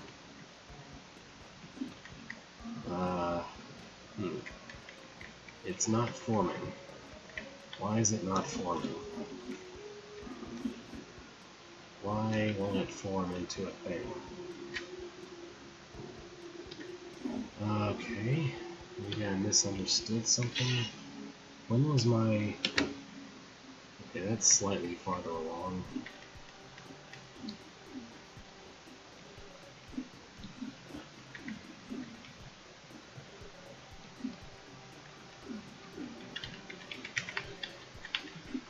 Okay, that's about right. And then I need to go in and get rid of the excess here and there.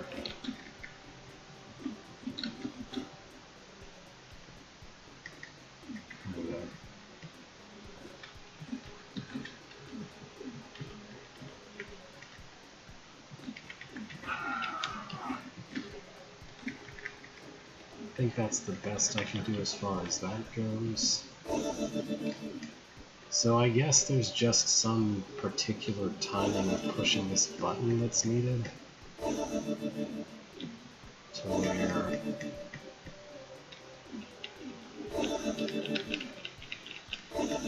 the snake will block the way exactly as he's trying to go places. Okay, that's it.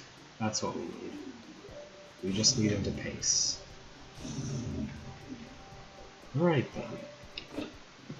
Now I can make everything go in places, and actually I should have the Gentry I just killed that snake. Actually the room will finish itself now, right? Yep. Okay.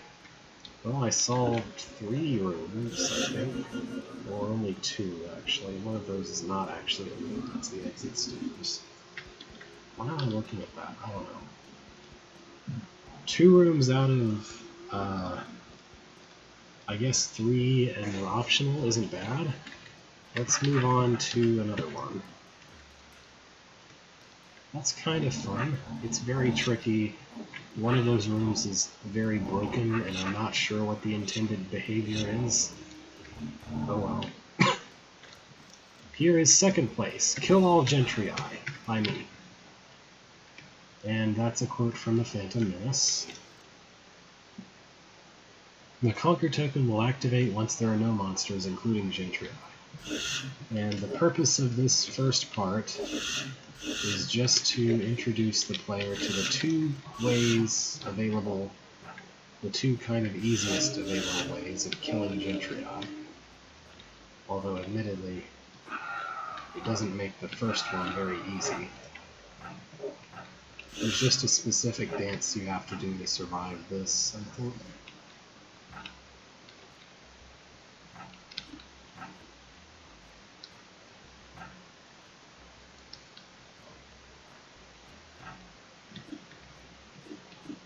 Yeah, there we go, that's all.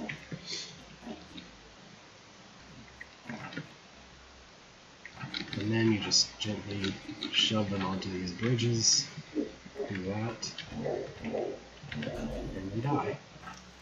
Beware the green light, which makes a kind of admittedly slightly obnoxious buzzing sound when it kills things, but anyway.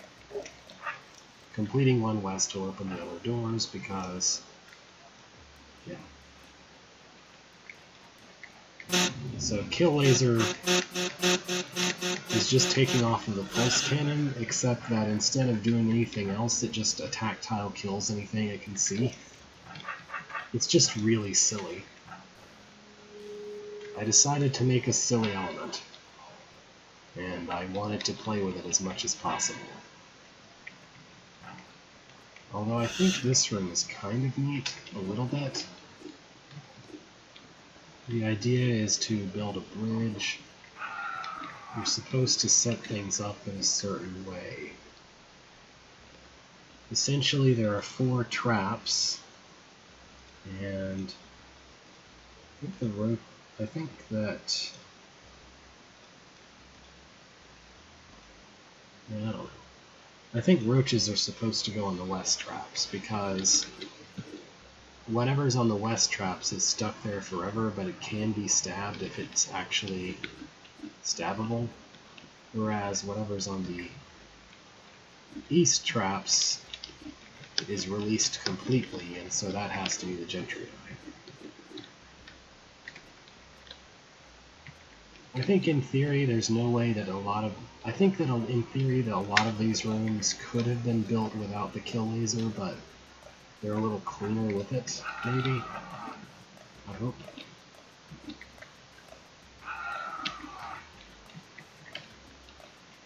This is awkward.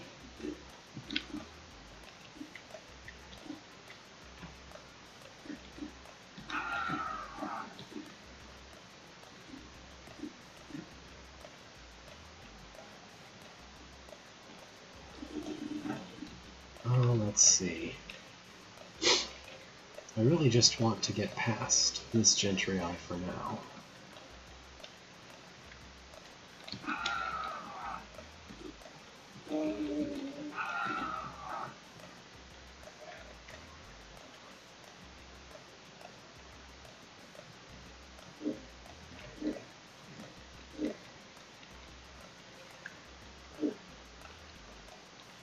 This might be the right idea. I feel like this Gentry Eye isn't supposed to be in my way if I'm doing things right, though.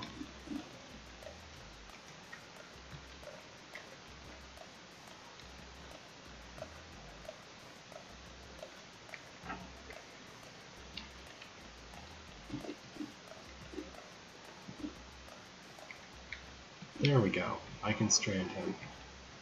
And that makes this part much easier. Not free, but much easier. Because I don't want these on these buttons. Right.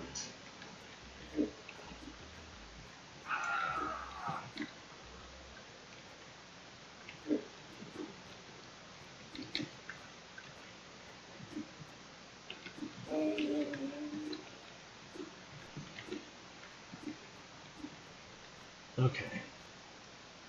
That's good.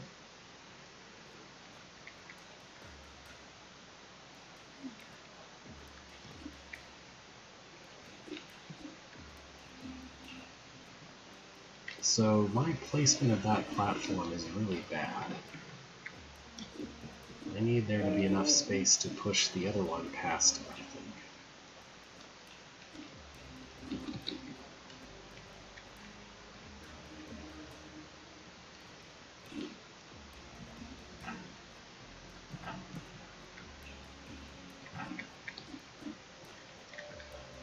Okay, that leaves room on the west side, which I think is good enough. Maybe not. Sorry. I know I'm just messing with one of my own rooms, but it's old enough that it's kind of a new puzzle. Because I don't exactly remember the solution.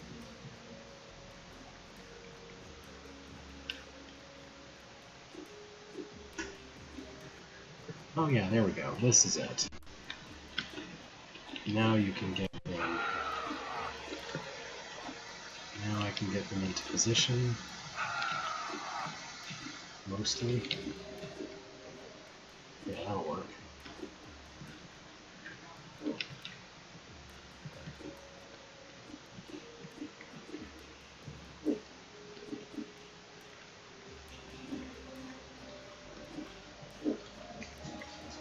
Now the idea is to try and make a bridge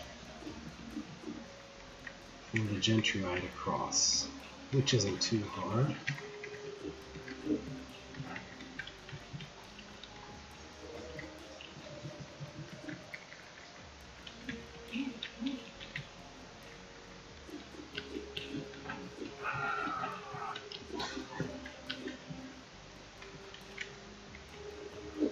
There we go.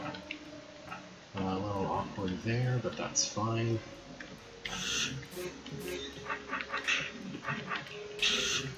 There we go. I think I did much better before.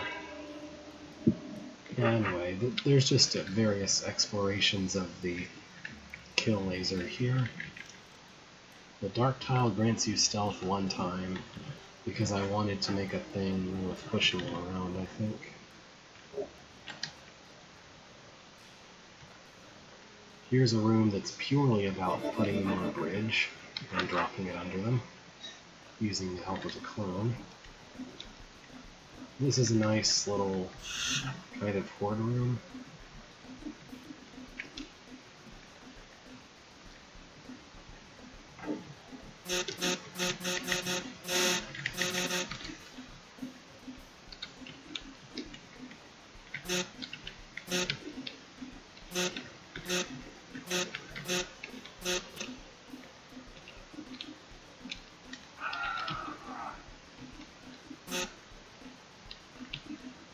I think this is the idea. No.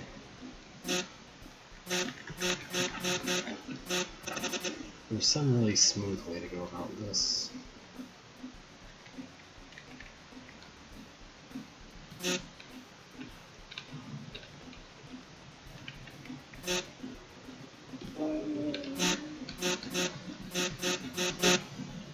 Yeah, that's all there is to it. And you can even use the kill laser to finish the brain.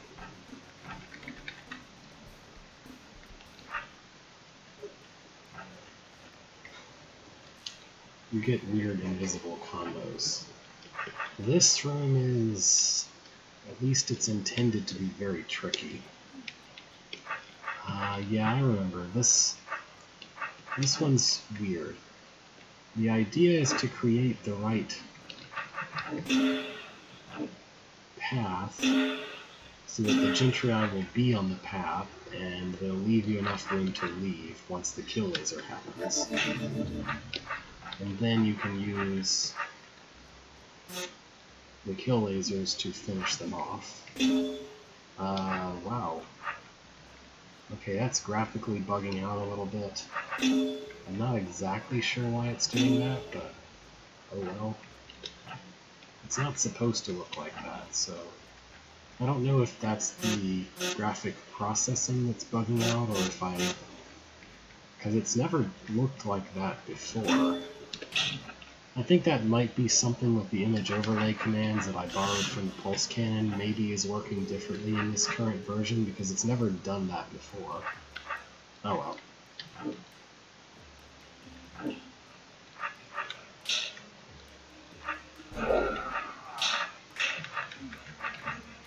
Anyway. Oh, wait. I don't need to do that. I can just walk back to the hub. There's no clone if you come in from the west, because the room's intended to be... oh no, there's no clone if you come in from the south, because it's intended to be solved from any of the other directions. Hub return. So that was second place. I'm fairly proud of getting second place. Where is first?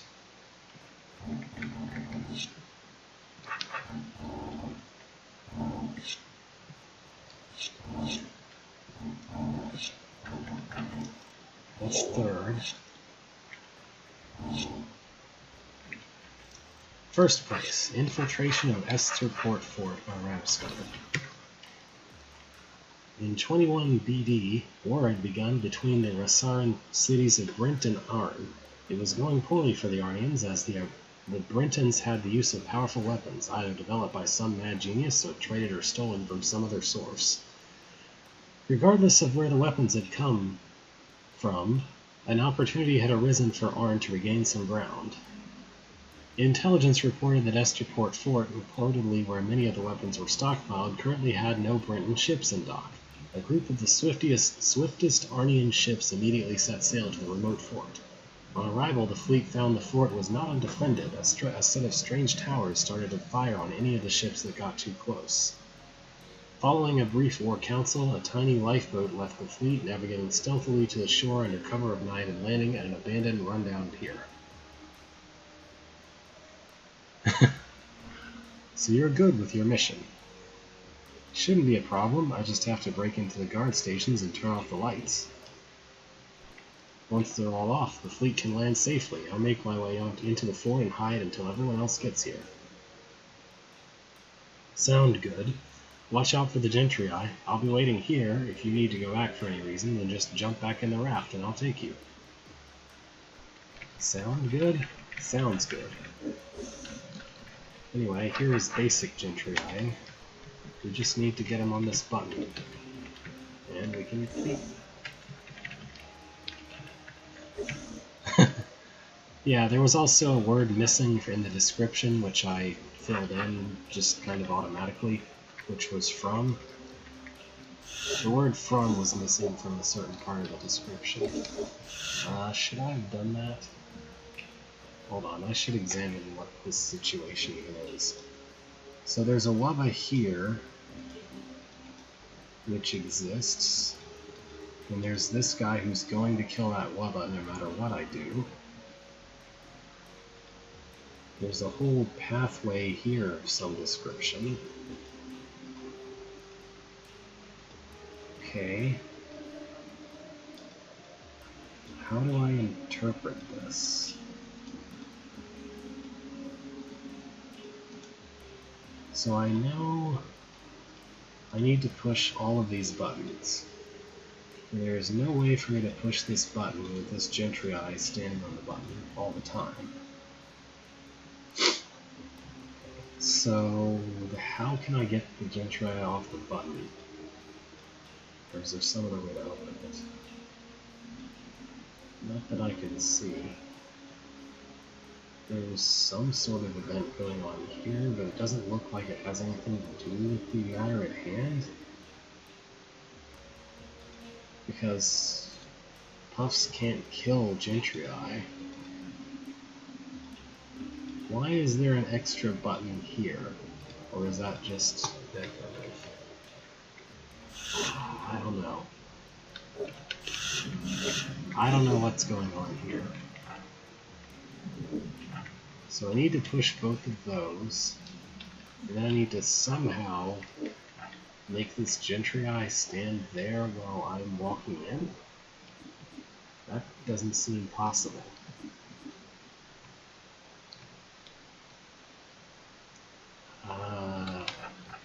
What?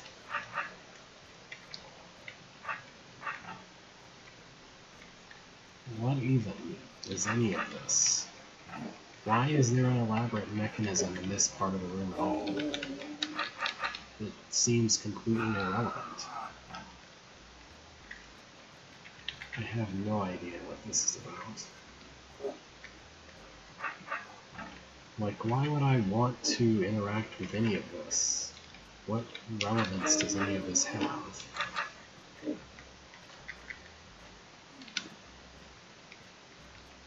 Well, I can't escape that way. If I enter that way, I can't escape west, so...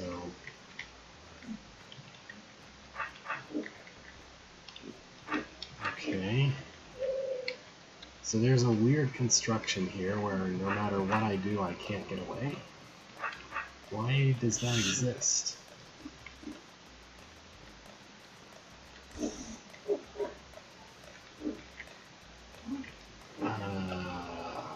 What? I have no idea how this room is supposed to be possible. There's an entire southern section that looks completely irrelevant. There's these two buttons that are completely trivial, and then there's the third button that looks completely impossible. But the only way that I could possibly finish the room is by doing that third button.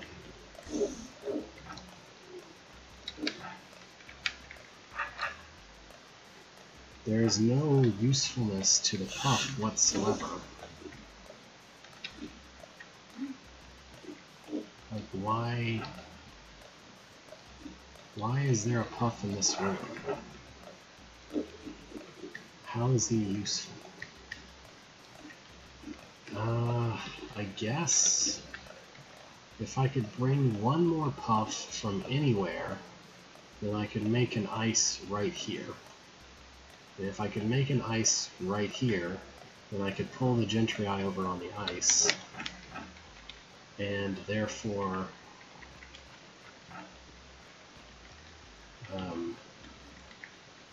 if I have the Gentry on ice, then he'll get off the button, and I can push it then.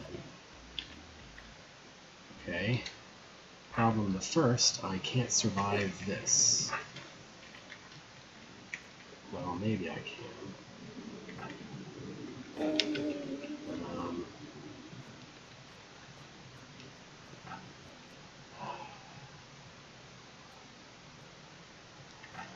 There's this passage here that I can't see any way to get past or into or out of. So that won't work.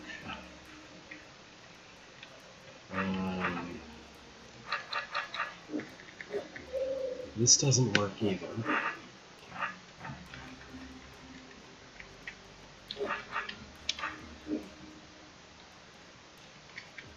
There is no way to survive these Gentry.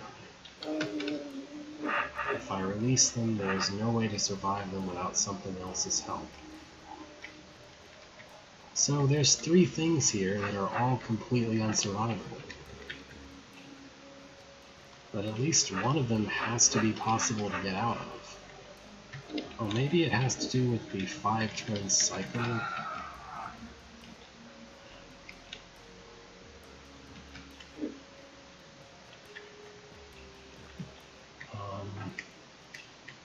Maybe I need to just pull that guy over there somewhere. Well, that almost works, but not quite.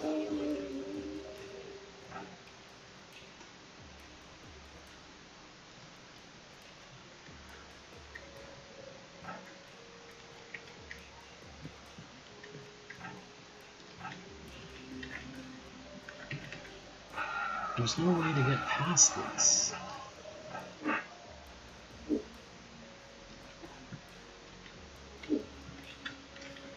There was exactly not enough time to do anything about it.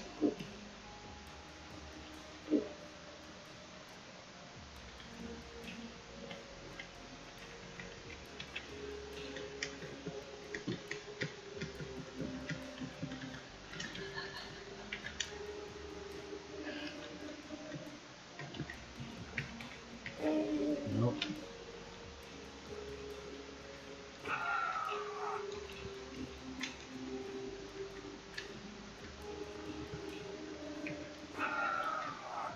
What in the world am I missing?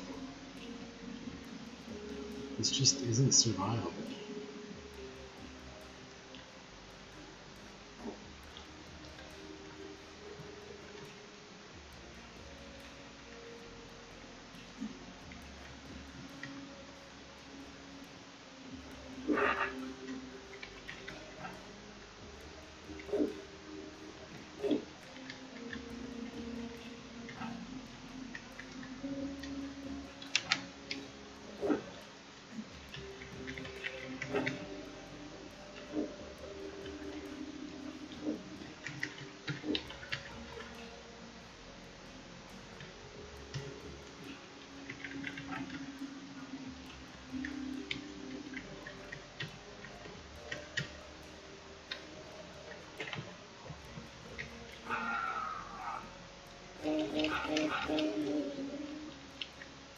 How is this supposed to work?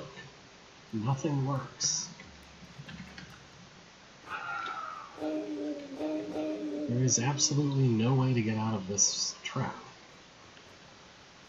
There is no way to get out of either of the other 2.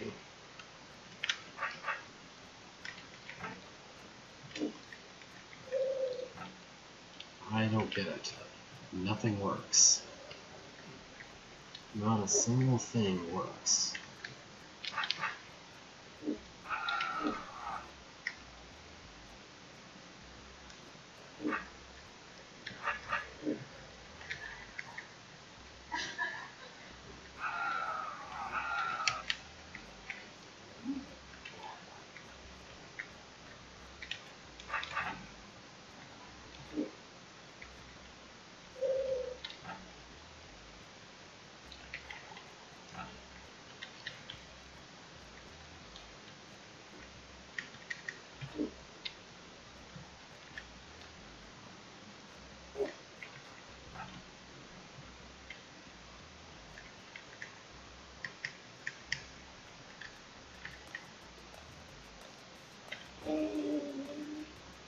That might help, because everything just looks impossible to me. I mean, I've worked out what my end goal is, at least, which I feel like is a huge logical deduction in and of itself.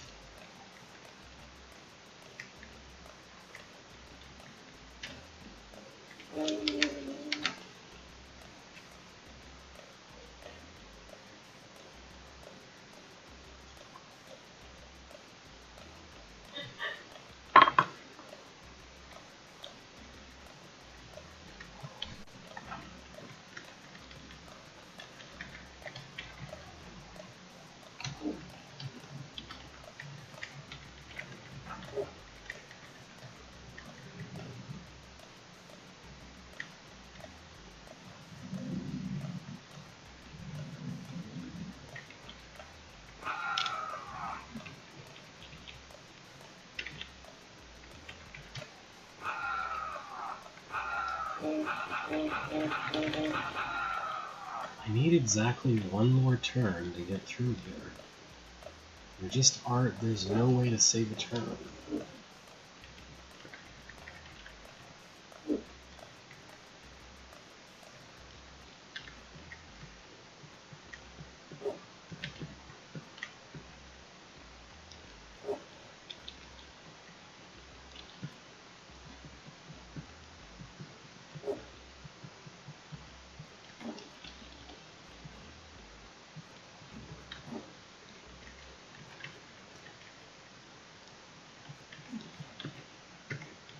I mean, I can do this, but this isn't really relevant or useful in any way.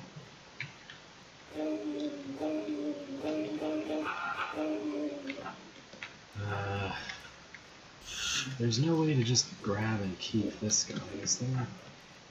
Well, no, the problem isn't that, it's that I need at least one other puff or something to kill him against.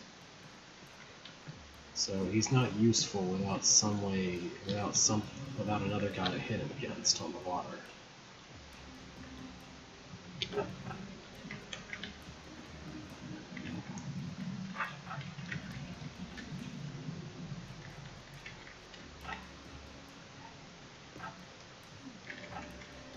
And I guess I can grab him.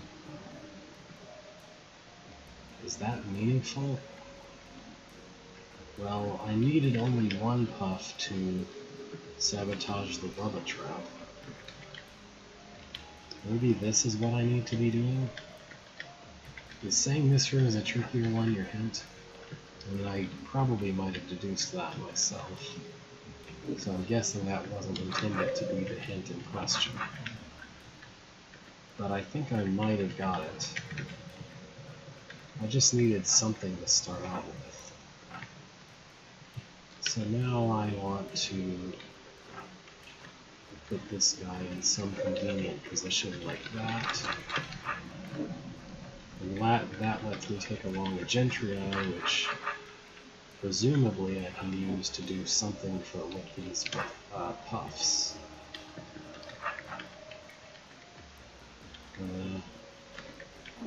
Could you... Okay, thank you. Come on down. I mean, the placement of these thin ice really make it look like you will use them for something. Okay, I think that might be all I need, because now there's not puff directly in my way. And in theory, it should now be possible to just carry these out with me, if they don't ram their faces into the Gentry at least. Maybe I can bring him somewhere useful, well, somewhere not as much in the way. Did I enter this passage from the wrong side? I hope not.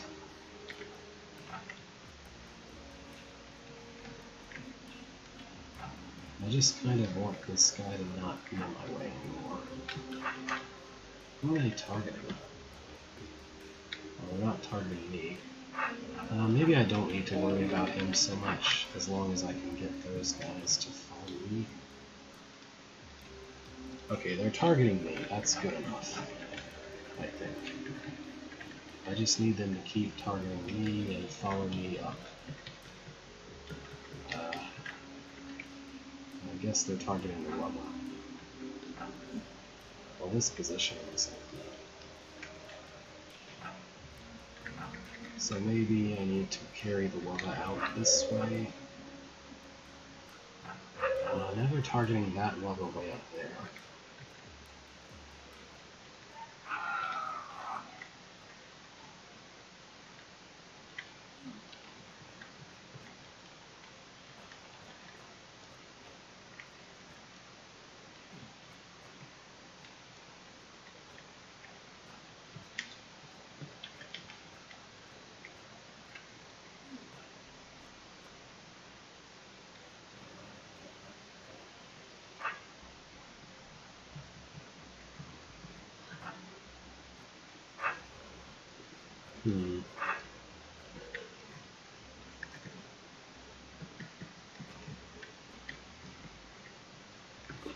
Okay, yeah, let's just pull them across the water if possible. Maybe without them dying like idiots. Okay, now I don't have to deal with that Gentry. And I just need to lure them in some way that doesn't let them be attracted to either of the weapons, hopefully.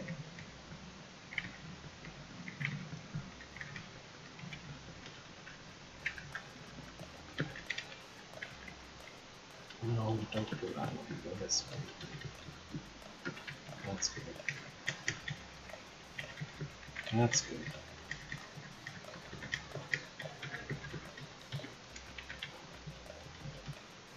Okay. And that's everything I need. I just needed there to be one more puff than there was to work with. And there's just, so the entire room in the bottom just exists as an extremely complicated mechanism to trade one puff for having two puffs. Which is kind of silly when you think about it, but also somewhat impressive. Are they still following me? I hope so. Seems like they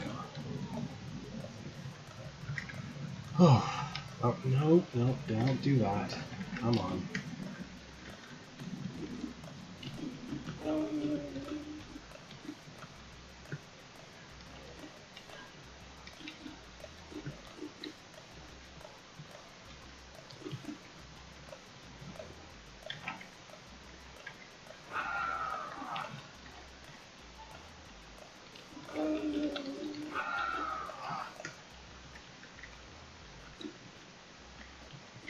There. Okay.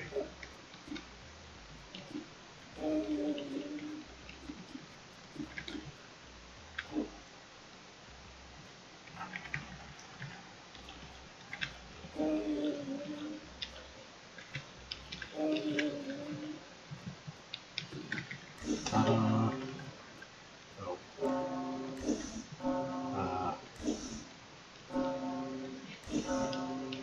Awkward. A little awkward, but whatever, it works. Whew. I think I recall solving this one once. I don't really for sure remember. Yeah, and then after that, the fort continues. I'm sure I did in some of these. Maybe not this one.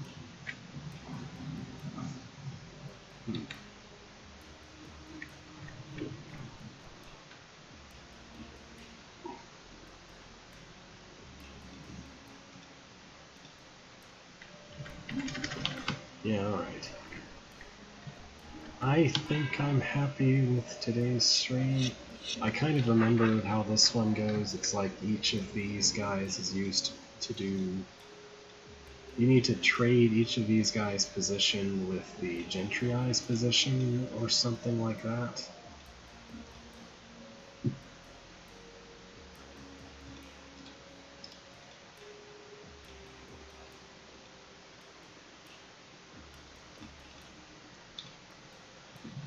What does that scroll say? Don't use the staff challenge. Yeah, okay. Yeah, because when you push this button, it opens all those doors. You essentially just need to trade each of these monsters out with the Gentry Eye. And I guess it can be done without the stick, but I guess I'll do it with the stick. Also, the trick, I think there's a trick beyond,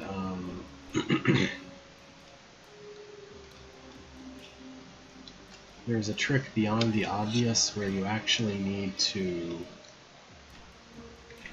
use different guys on different places or something, or that might be reserved for the stickless run.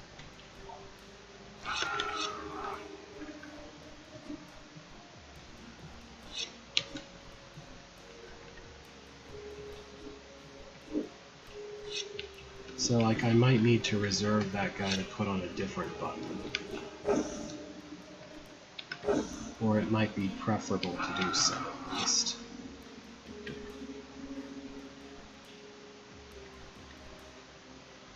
Oh, no, that's right. You want things to be in such a configuration that when you push this button and open the doors, then everything that steps out will die to the item in question.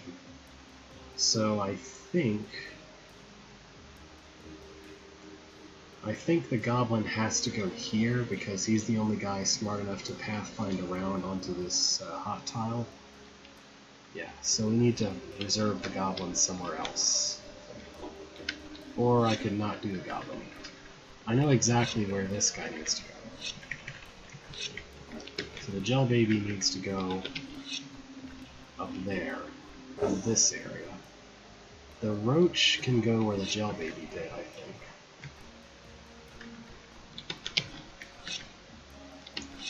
Dude, come on, put hard in the spotlight. Oh well.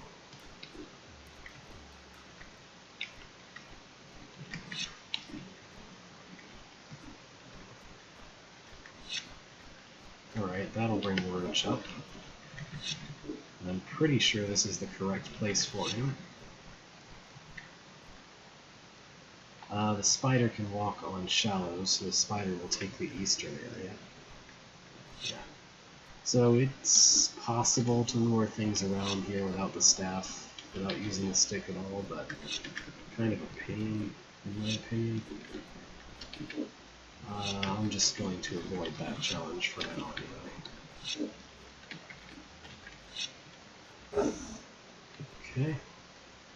So the spider is already in the correct position, yes.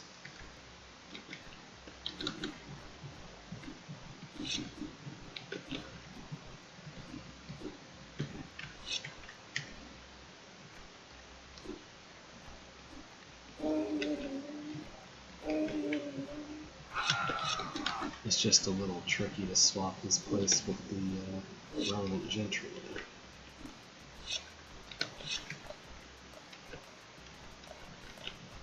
I think this is overall a pretty neat room. Conceptually speaking. Oh wait, that's not right. Wrong object. There we go. Now I can just shove this onto the button. I feel like this was maybe originally conceived without the stick, and that's what the challenge is, but then it was decided to make it a little easier by not absolutely requiring the stick. That's my impression, at least. Though I'm not so sure how I would do this bit without the stick. It's kind of tricky to survive those two coming at me like that.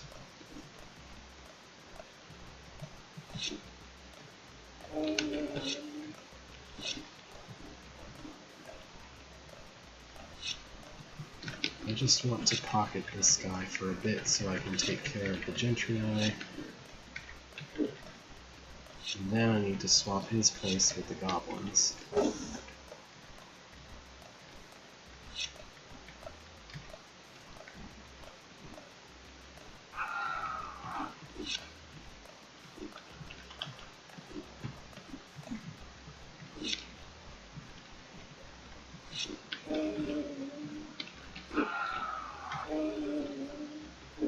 There we go. Perfect. I can door stand.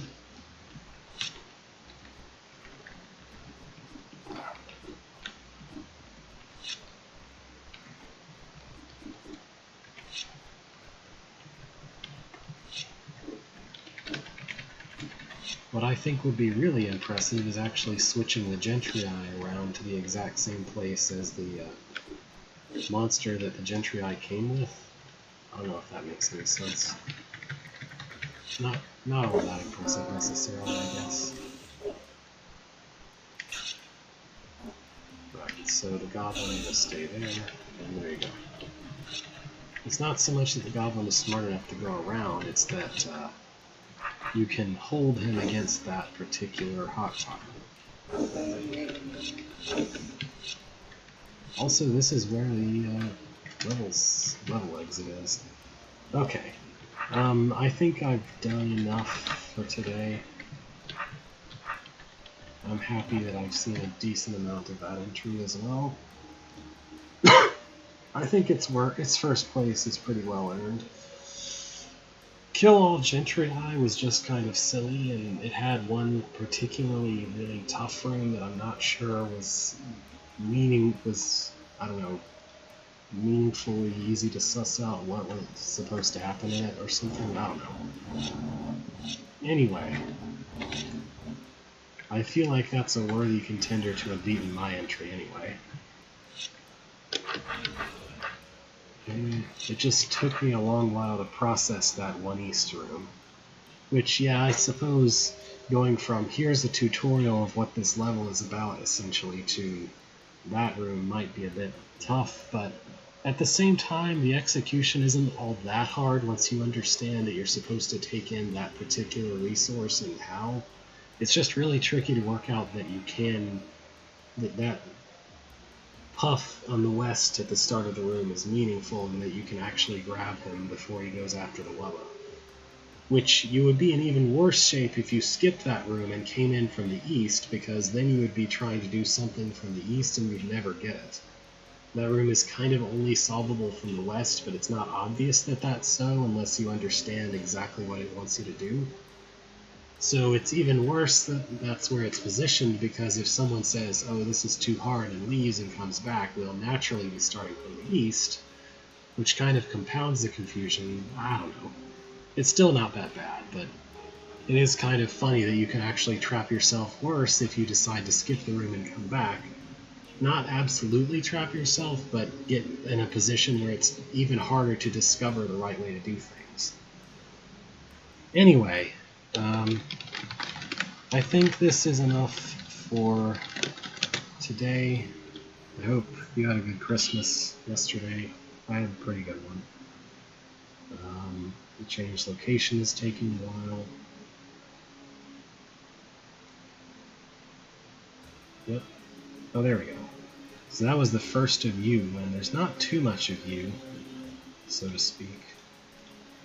So I showed this briefly at the start, but I don't think anyone was watching. I'm working on a thing. A new element. It has no graphics yet. It's called a carnivorous mushroom. And it's kind of similar to how the kill laser is like a different version of the pulse laser. It's sort of like an opposite version of the flower, except in a lot of ways it isn't. So that's a mushroom in the center there. And something special that it does is every 5 things that it eats, it emits spores on a turn that's a multiple of 10.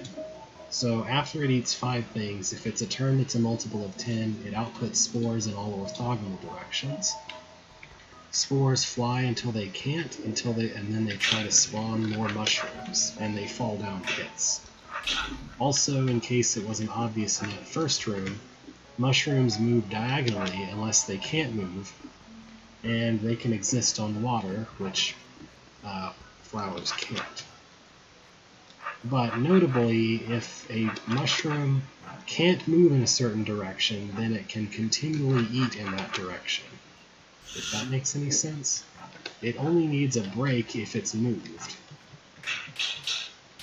So this room is about preventing them from making spores because you have no way to deal with the resulting extra mushrooms. But yeah, they're on orthosquares, which means they can't move, so they can keep attacking. Whereas when they can move, they take a turn to move, and then they have to rest the same way that flowers do after eating something. Anyway, that's still in development, but I hoped to show it off eventually. I hope to put that up somewhere eventually for real once I have it ironed out. Anyway, thank you for watching. Have a good rest of the week. I think I probably said that already. Oh well. But farewell for now.